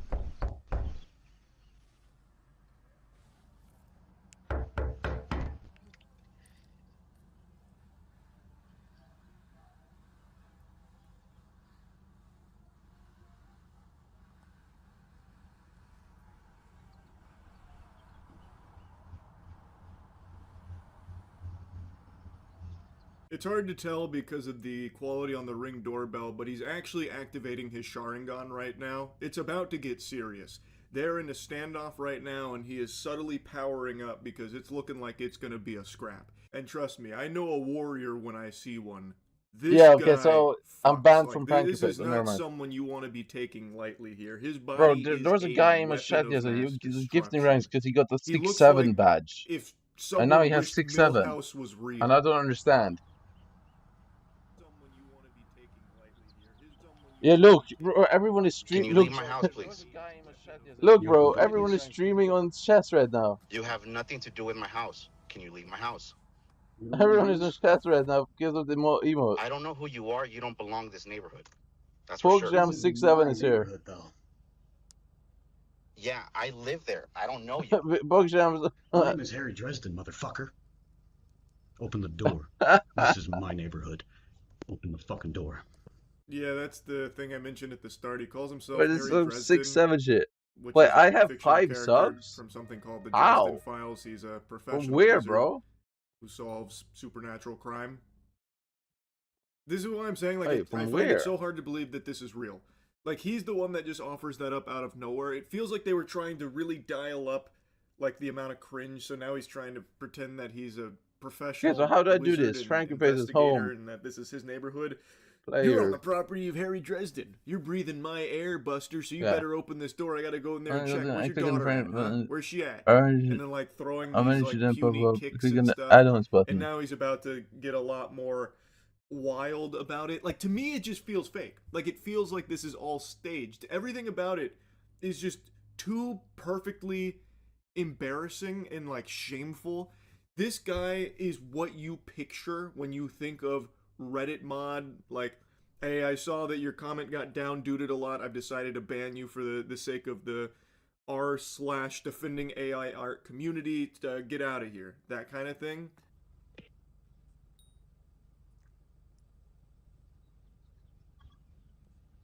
No, or I will fucking end you. Do you So understand me? I click on the frame. So I'm ready to click on the add-ons button. Where's the add-ons button, bro? Now you better start sweating. He put on the big boy voice. He got low into the baritone, the sultry tones there. And unfortunately, I hate to say it, no more Mr. Nice Guy. Playtime's over. Where's the add-ons button?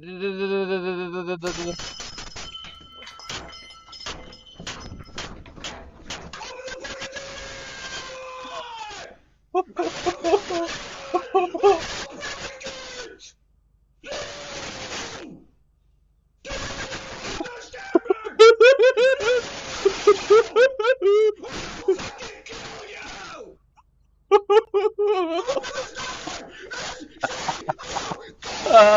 bro, everyone is in chest right now. You have no Can you leave my house? Everyone is in chest right now. You don't belong. No! I'll fucking kill you! Wait, is that emote on? Wait. It's emote on now? Wait. Scary. Aura so powerful I was trembling through the computer screen and it wasn't even my Ring doorbell. Just seeing the way he monk palm strikes it, the way he's grabbing at it. Wait, like, the emote's oh, working? Man. I don't know the aftermath here. I don't know if the homeowner called the police, but if he did, I don't know if the police are strong enough to stop this man on a rampage. That probably was just more bodies left in his warpath. It's terrifying. Yeah, that didn't work. Having the virgin Viltrumite come up to this guy's door and what? Start How did you send where that his emote daughter then? is and whatever. It's Do I need to add more emotes or something? Wild set of circumstances here, and what an interesting freakout.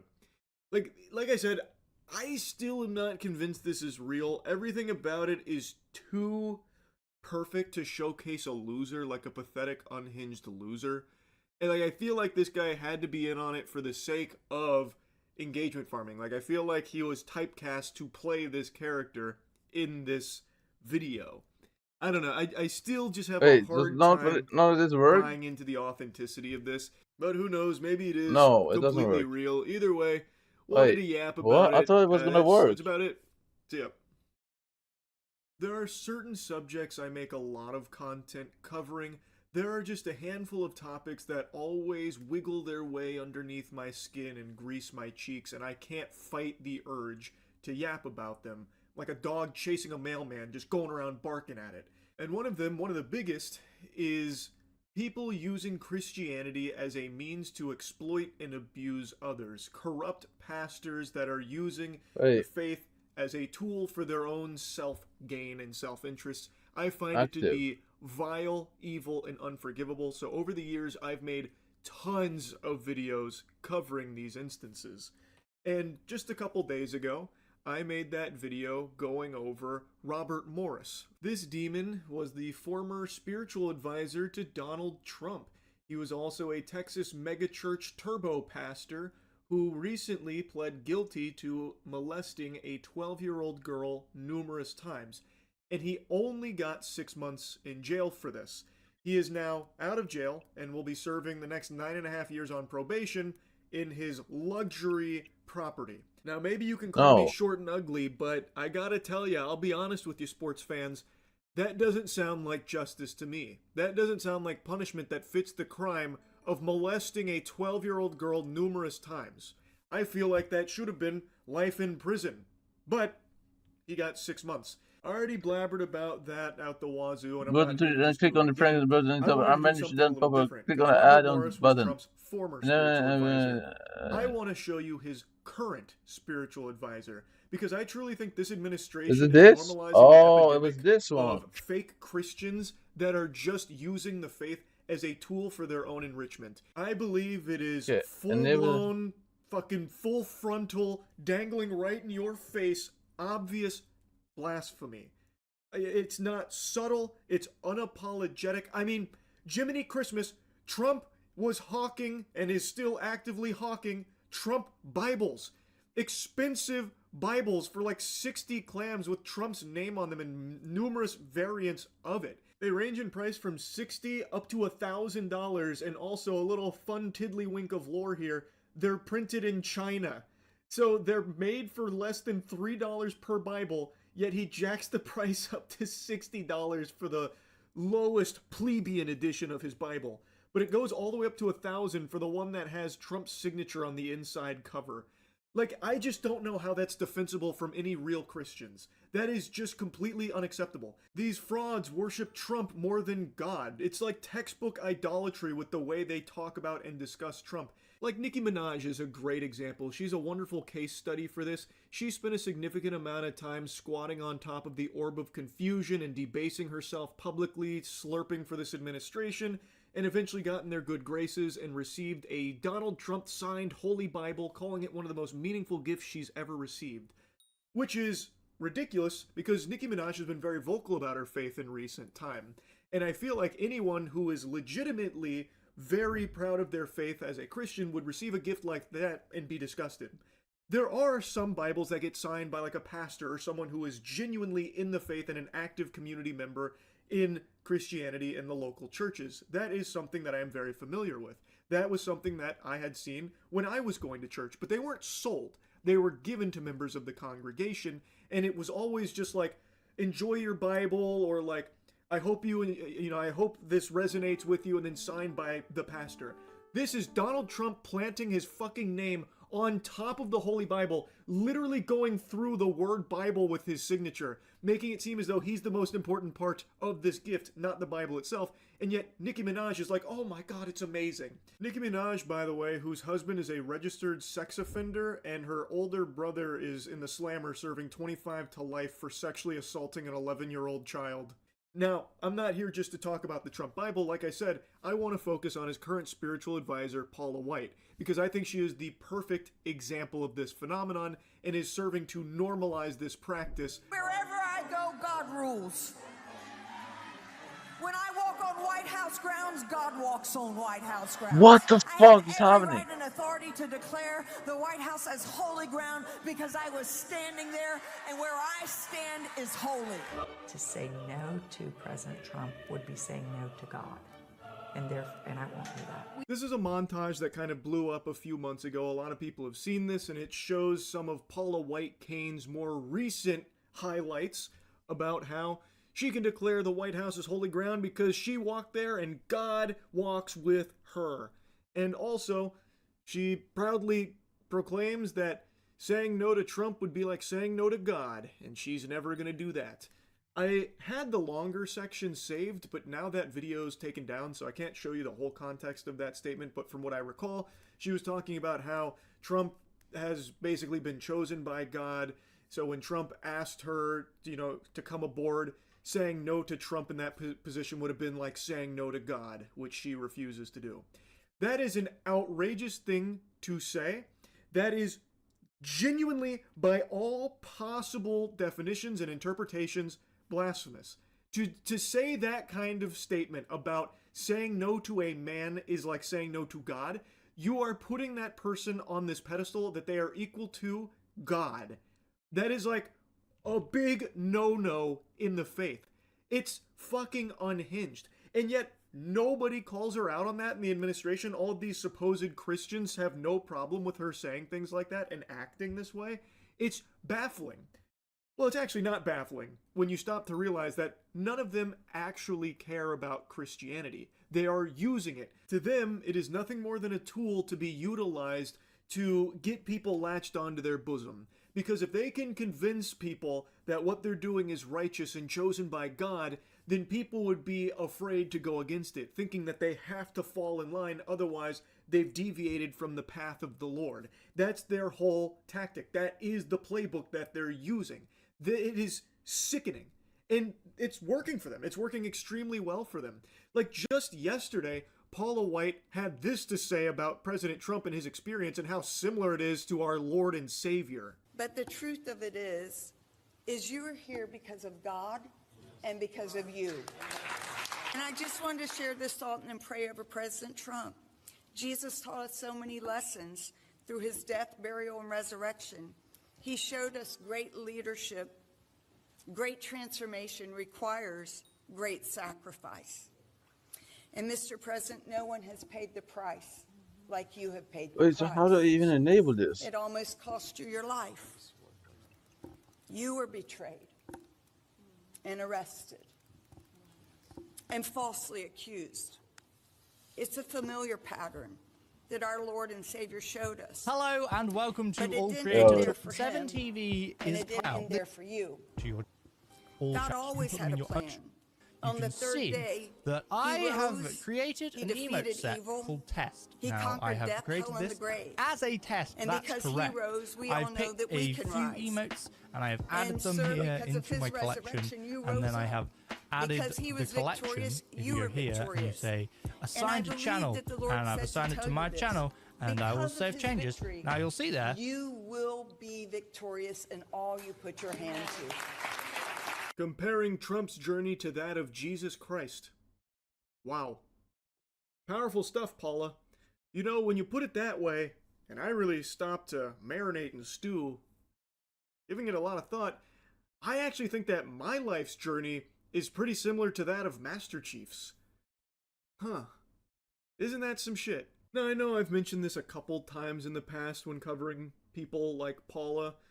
I am not as spiritual as I used to be. Growing up, I was very, very religious. As I said, I got baptized twice because I was concerned that God may have been AFK for the first one, and I wanted to make sure that front row seats and popcorn ready for the second one, just in case. So I came in there with the round 2 for the Jumbotron. It was a huge part of my life. And even though I'm not as spiritual now as I was then, I still care deeply for it. And seeing that this is becoming so common now is just gross. It's so fucking abhorrent. Paula White Cain is a televangelist demon. Her whole career is built off of begging for money from her followers, and she still... The capacity for emotes for collections is 1,000. That's a fair amount of emotes, I'm sure you can agree. So what you'll need to do now to have access to these is there is a browser install that you can use. I have installed this on Chrome. If we go over to here, you can see that 7TV have this browser add-on, which basically means that when you're in a Twitch chat or a Kick chat, you will be able to see this as an option for posting your emotes, for being able to put emotes in the chat. And as a creator, for me, so that you're actually able to see the emotes, otherwise you'll just be able to see the name, like the text that the emote is assigned to, which then doesn't make much sense if you just see it in chat. But if you have this enabled, you'll be able to see the emotes themselves and they will come up in chat. I've gone over to my dashboard on Twitch just to make it easy for me to show you. And you'll see here, if we go down to my chat is over here, go down right to the bottom here, you'll see the little 7TV symbol. Now, if we click this, you have the global emotes, but also you'll see my little collection, which is called Test. So these are the emotes which I have assigned to my collection, and then I have assigned to my channel. So these are sort of my channel emotes that I have added. Now, again, we just click them and it'll put it there in the chat, right? So it says chip. Now, clearly, if you didn't have the browser add-on and you didn't use 7TV, then this would just appear as the word chip. But I do have the browser, so when you post it, you can actually see that the emote actually works. It's a really good way to expand your emotes. You can add your own emotes. So maybe if you just don't have the amount of emote slots that you want, this is a way that you can add more emotes to your channel without having to have more slots. Super easy, super simple, just works. This is how you assign emotes. Very simple, very easy. I'm sure you'd pick it up, but I'll show you just in case. So we'll go to the pet the mods. We'll add that one. It's always nice to pet your mods. So we'll go to that and we'll click use emote. And we can you can change the custom name, so you can call it pet the mods. That is the name that it has, but you can also change that if you'd like. Add it here like this, and it's done. Easy peasy. If I just go straight back to here, you'll see the emote added, pet the mods. So if I go down here, click this, it's already there, and I can just click pet the mods, press enter, and it's in the chat. Easy as that. Simple way to add emotes, and there is just an absolute plethora of emotes. As you can see, there's literally 100 pages. We can get all the way to the end. There are so many. So if you wanted to upload your own emote, we'll try doing that. So we'll add an emote. These are the accepted formats that you can use. You'll see here. Let's do time. I kind of tried this earlier and it got a little bit stuck on here and I never actually got my emote through. So maybe that's just a little bug in the system, but hopefully they'll get to that. But that's how easy it is. And then obviously once it's processed, you will upload it and done. Easy peasy. Makes sense. So let's look at the subscribe. You can subscribe to 7TV and that will give you a few things. It will give you subscriber badge, name tag paints, which you can customize in your profile, zero width emotes, personal emotes, and emote upload priority. It's a nice thing to do to support a platform if you are enjoying it, but like I said, you don't have to do that. That is not something that you have to do necessarily. You can just enjoy it for absolutely free and enjoy a ton more emotes. I hope this has been useful to you guys. Very simple to use, very easy to set up, and like I said, it does work on Kick and it does work on Twitch. So Bro, the options he are there. just explained something and I don't understand.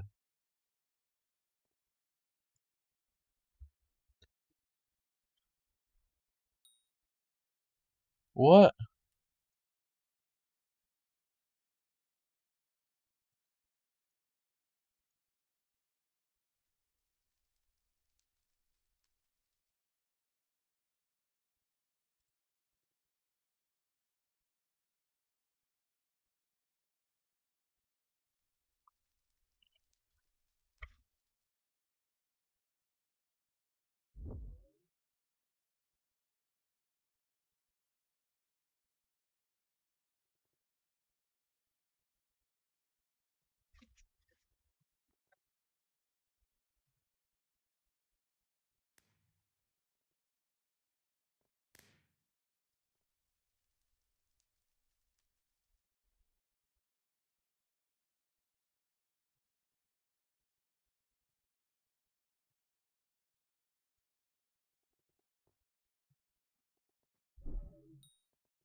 Yeah, no, I'm done with this shit, bro.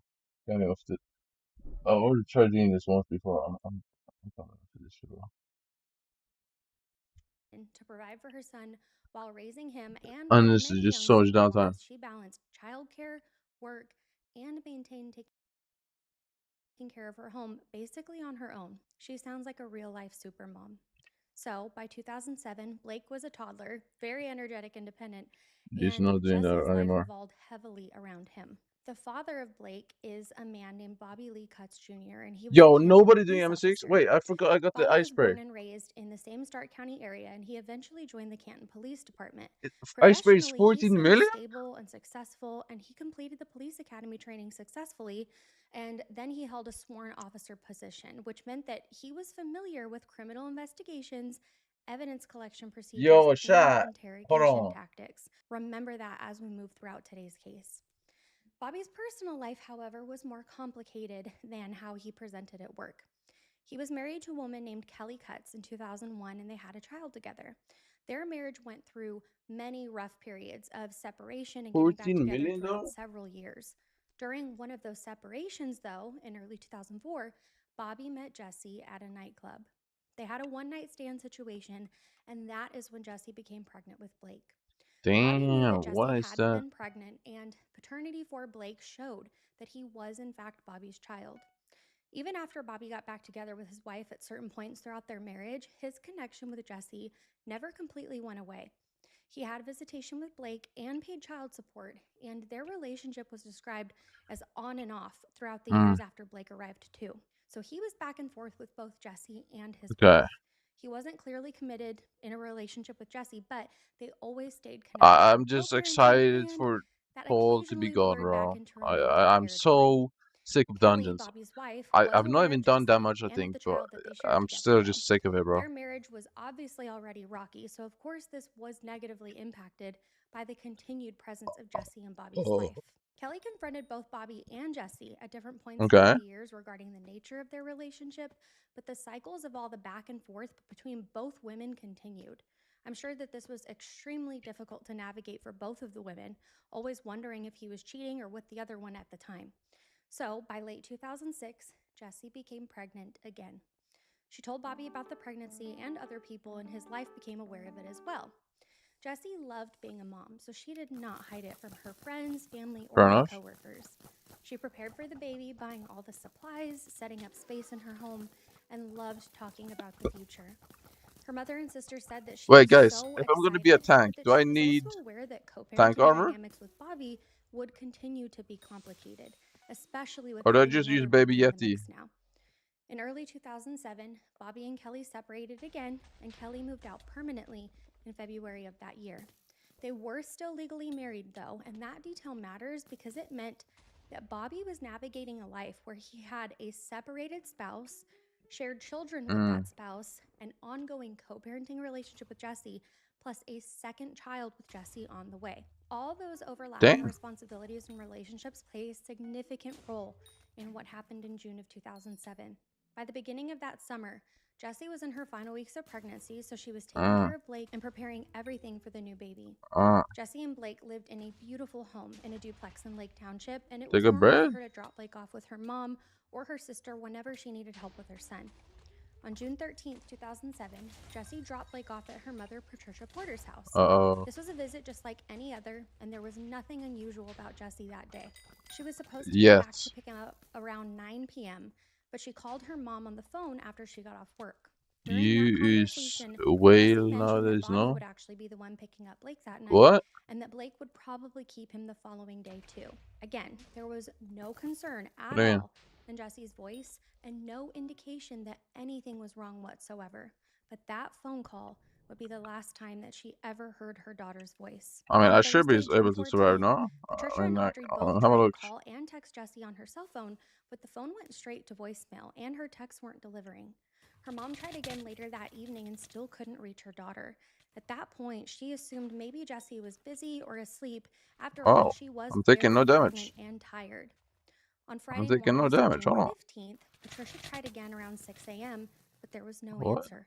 Jessie usually dropped Blake off at her mom's house around 7 a.m., but this time she didn't show up, so she knew in her heart that What is something he went doing? terribly wrong. Moms always know. Patricia and Audrey couldn't take it anymore, so they Okay, drove straight to so Jessie's house to see if there was something wrong or figure out why she wasn't answering her phone.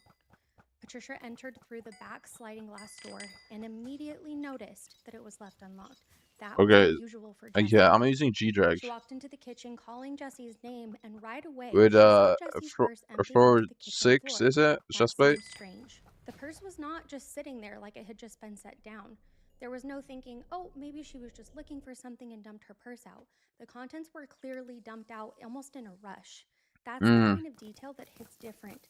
Yo, I You're just got a new mother PB, by the standing in way. your daughter's kitchen realizing that something bad had That was a new happened. PB for me. Her concern and confusion was Level uninterrupted 181 G-Drag. when Let's Blake go. ran into the kitchen. Let's go. He was in a wet, soiled diaper and had clearly been in it for quite some time.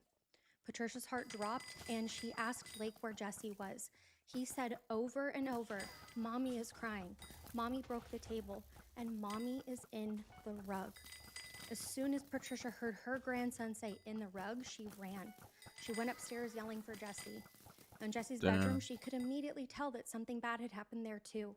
The bed was disturbed with the mattress pushed off of the box spring, and a lamp and small table had been knocked over as well. She also noticed that there was bleach in the room and bleach marks on the rug. Then she noticed something specifically missing. The burgundy and gold comforter from Jesse's bed was gone. Patricia was frantic and she called 911. That's not good. That's not good. And while she was waiting for them to arrive, But she told Audrey to call Bobby Cutts, Blake's dad. I still don't understand that. The Why agent don't you heard just like Patricia leave screaming, came over and she helped the with Blake relationship or as like they waited leave for help to arrive.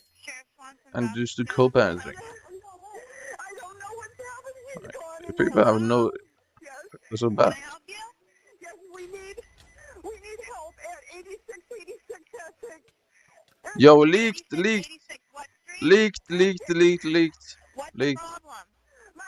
My daughter's gone. She's What? due in 2 weeks, and my grandson's here alone, and this whole house has been ransacked. How old is this?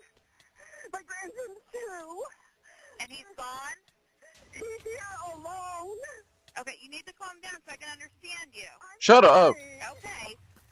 He's here alone, and she's gone. Her car's here. Who's gone? My daughter. Okay. How old is she? She's 27 years old. Okay, and how old's the child that was left alone?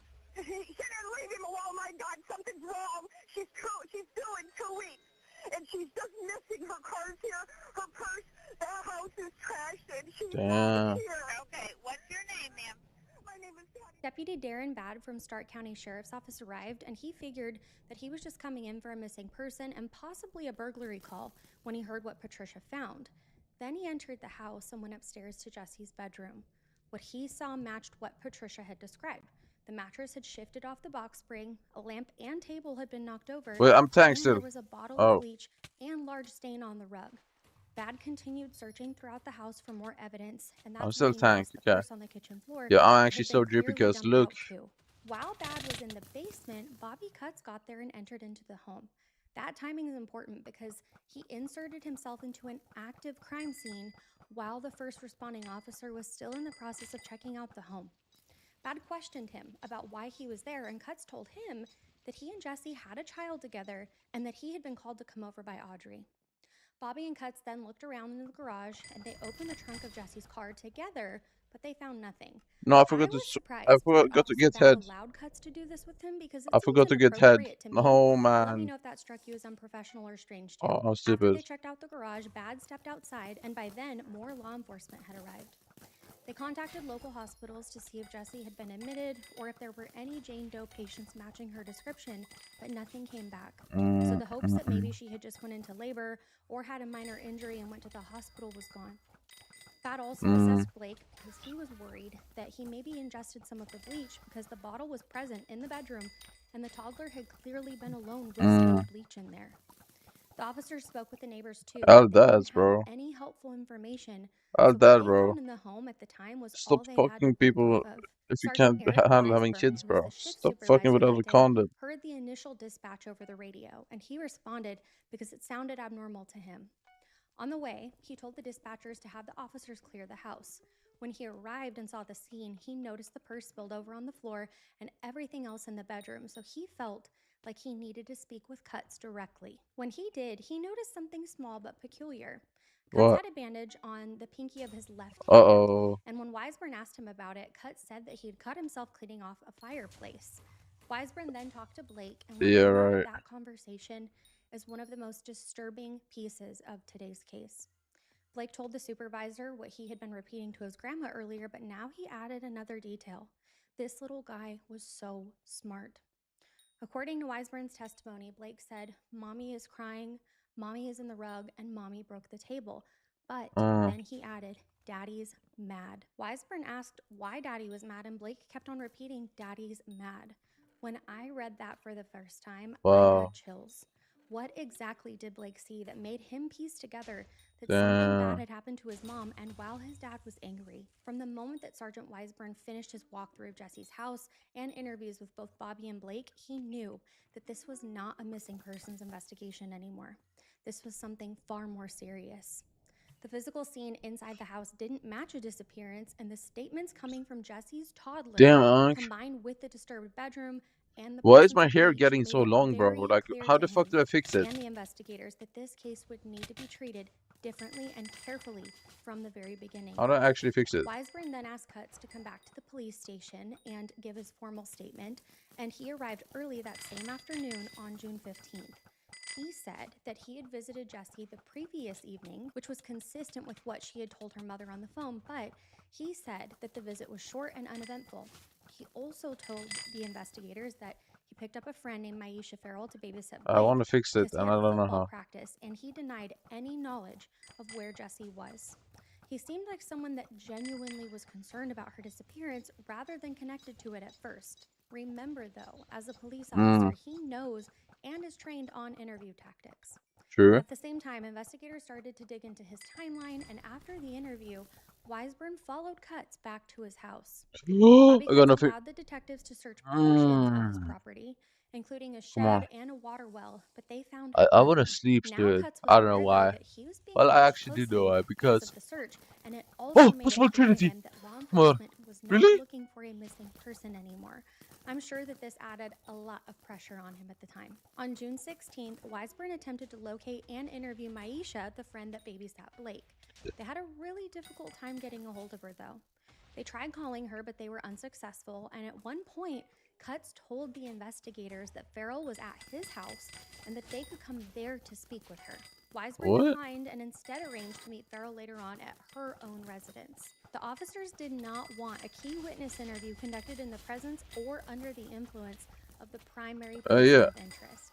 I have a feeling that Cutts began to worry even more at this moment because he probably started to piece together that they wouldn't conduct an interview in front of him because they were investigating him. When Farrell was eventually interviewed, she corroborated some parts of Cutts' story about babysitting Blake. Oh, the They EP. still needed to cross-check all of his other statements with his phone activity and known movements, though, to build a No, timeline oh, that the EP, baby. verified. Another critical development came when they looked into his phone activity. Investigators found an interesting call that Cutts placed to Jesse's phone around 7:15 in the morning on June 14th, but it was made from a location in Summit County, and he Yo, was is that not W. home Claire's? like he said he was at that time.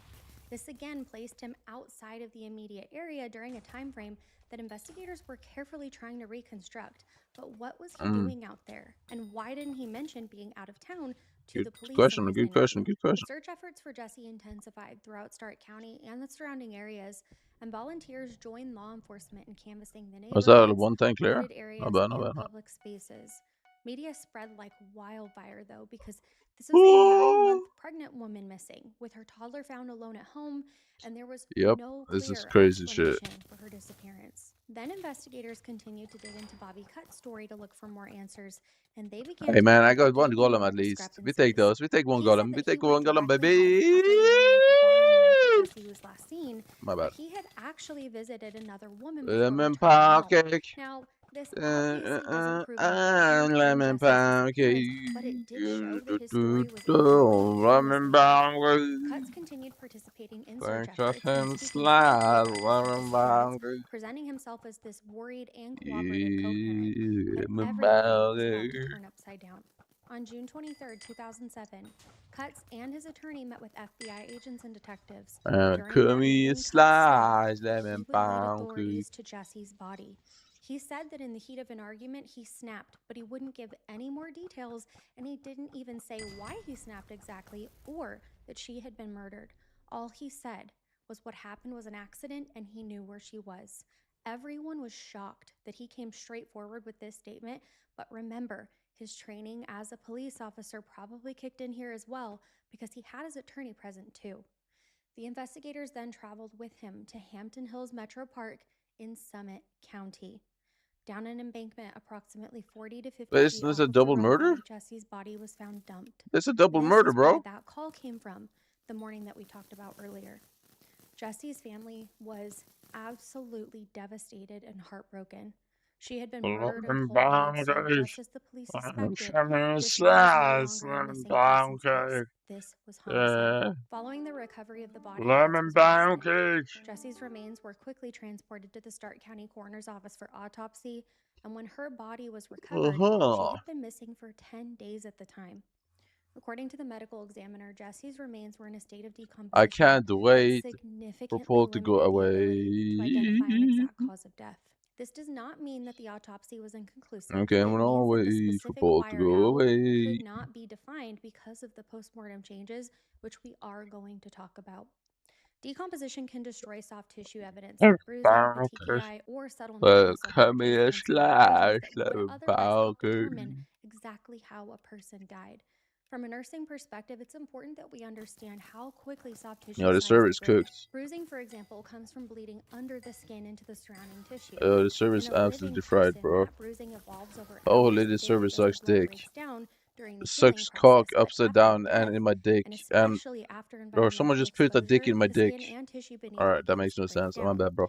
So within just a few days, Oh, can we just play, especially bro? outside in the heat of summer, discoloration patterns that might have indicated blunt force injuries Lemon or rip injuries pancake. can Give disappear me your during that body slice. breakdown. Lemon Emmy also pancake. looked at her skeletal remains for fractures or injuries that could explain what had happened here.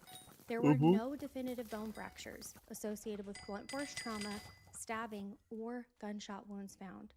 This means that fatal violence obviously happened here, but whatever did happen may not have involved impacts that were strong enough to break any bones. Manual strangulation, smothering, or asphyxia can cause death without leaving a skeletal injury, especially if the force that's applied to the soft tissues didn't impact the bones. So, that means that the answers that they needed were likely in the tissues that had unfortunately broken down. Damn. This is why the ME classified Jesse's manner of death as homicide, but the cause was listed as unspecified homicidal violence. I looked into this finding a little more, and this classification is typically used in cases where scene evidence, body location, and disappearance circumstances strongly contradict natural or accidental deaths. Jesse's case is actually the first that I have seen with this outcome, but let me know in the comments if you've seen this before too. Typically, we see this ruled as undetermined, like for instance in Jelani Day's case, but in Jesse's, they felt confident because of Bobby's admission and the circumstances of how she was found. Another critical component of the autopsy was the toxicology report, not because they thought that she had ingested something voluntarily at 9 months pregnant, but to see if Bobby Cuts maybe drugged her to either subdue or kill her. Sure. Because bodily fluids were no longer available from the decomposition, testing was performed Lemon on the pancake. tissue samples, Give me a no slice. Lemon pancake. pancake.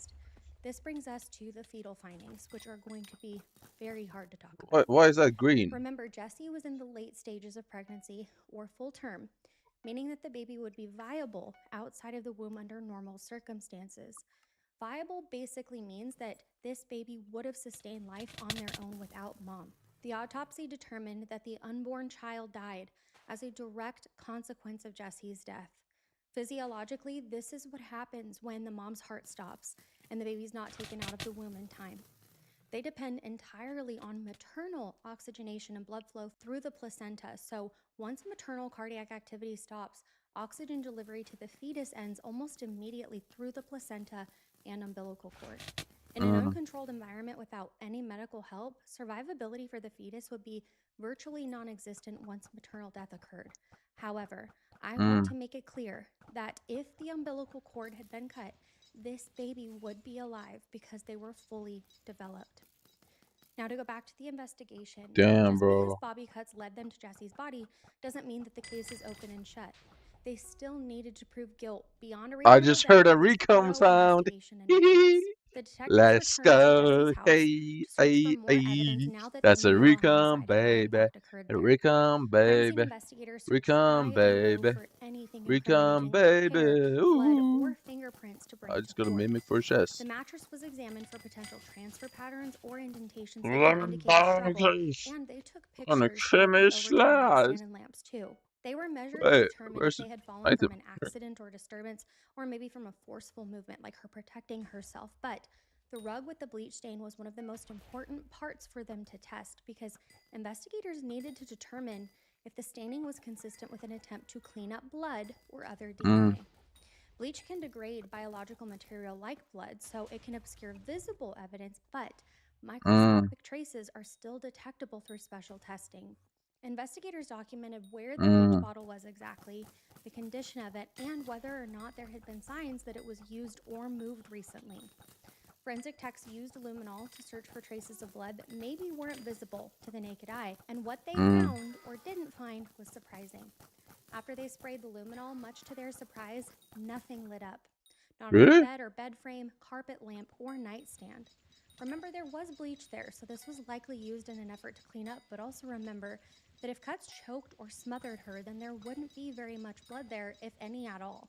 I can't help but wonder, though, why the bleach stain on the carpet. Let me know your theories in the comments down below, because this scene is just a mystery to me, and Cuts does not provide us those answers, unfortunately. Maybe it's just a ploy? Meanwhile, detectives revisited the timeline of June 13th, back to Jesse's last Might have phone just call been a with her ploy, mom, though, no? which was about 9 p.m. that night. They knew that this call meant that she was alive and home that night, based on the pings to the local tower. Bobby Cuts also admitted that he was at her residence that night, so investigators focused on the window of time between that visit and the following morning, when Jesse's phone activity stopped and her toddler remained alone inside the home. This became the likely time frame that the murder occurred. The theory Damn. that the police came up with was that Rest in Jessie peace, Marie man. Davis had been killed inside her own home on the night of June 13th, 2007 in front of her son. Then her body was That's transported disgusting. to Hampton Hills Metro Park to delay her being found and hinder the investigation. Now that he had led them to her body, and he had obvious involvement in this case, the case moved on to the legal phase pretty quickly, and this is where all of the investigators' findings would finally be presented to a jury. Yep. Prosecutors Guilty. prepared their cases for Guilty. trial, Double and they murder. represented Double both murder. Jessie Double murder. and her unborn child. Under Ohio law, the unlawful termination of a viable pregnancy can lead to a separate criminal offense. So, the autopsy findings that the baby had died as a result of Jesse's death allowed the state to pursue additional charges, recognizing the unborn child as an additional victim. And I'm so grateful that they did, I because think again, I that think I'm boy do and like the 5 baby more would be runs, here. then I'll He hop off. murdered them both in cold blood, all while Blake watched, and he just left him there. It's Experts starting to during lag trial real bad testified too. that bleach can It's be kind used of to pissing me destroy off. DNA like blood, for instance, which aligned with the theory that the perpetrator The server attempted just cleaning cannot the scene handle after 40k it was players sold. anymore. Unfortunately, Which is pretty he sad. was successful in doing so because there was no blood found at the scene. The missing burgundy and gold comforter was also talked about. Why are you leaving to me? Why are you going to my split? What's wrong with you, bro? Prior to the disappearance, Really, man? and it was gone when she searched the bedroom. The There's literally prosecutors nothing argued here. that large bedding items are frequently used to wrap or transport bodies because they can contain bodily fluids and make movement easier. And remember, little Blake said, "Mommy is in the rug." He could have mistaken that blanket for the rug, which is so sad and just disturbing to think about. The medical examiner also testified and went over his reasoning of classifying Jesse's death as a homicide. Bro just went into my split and then tried leaving it again.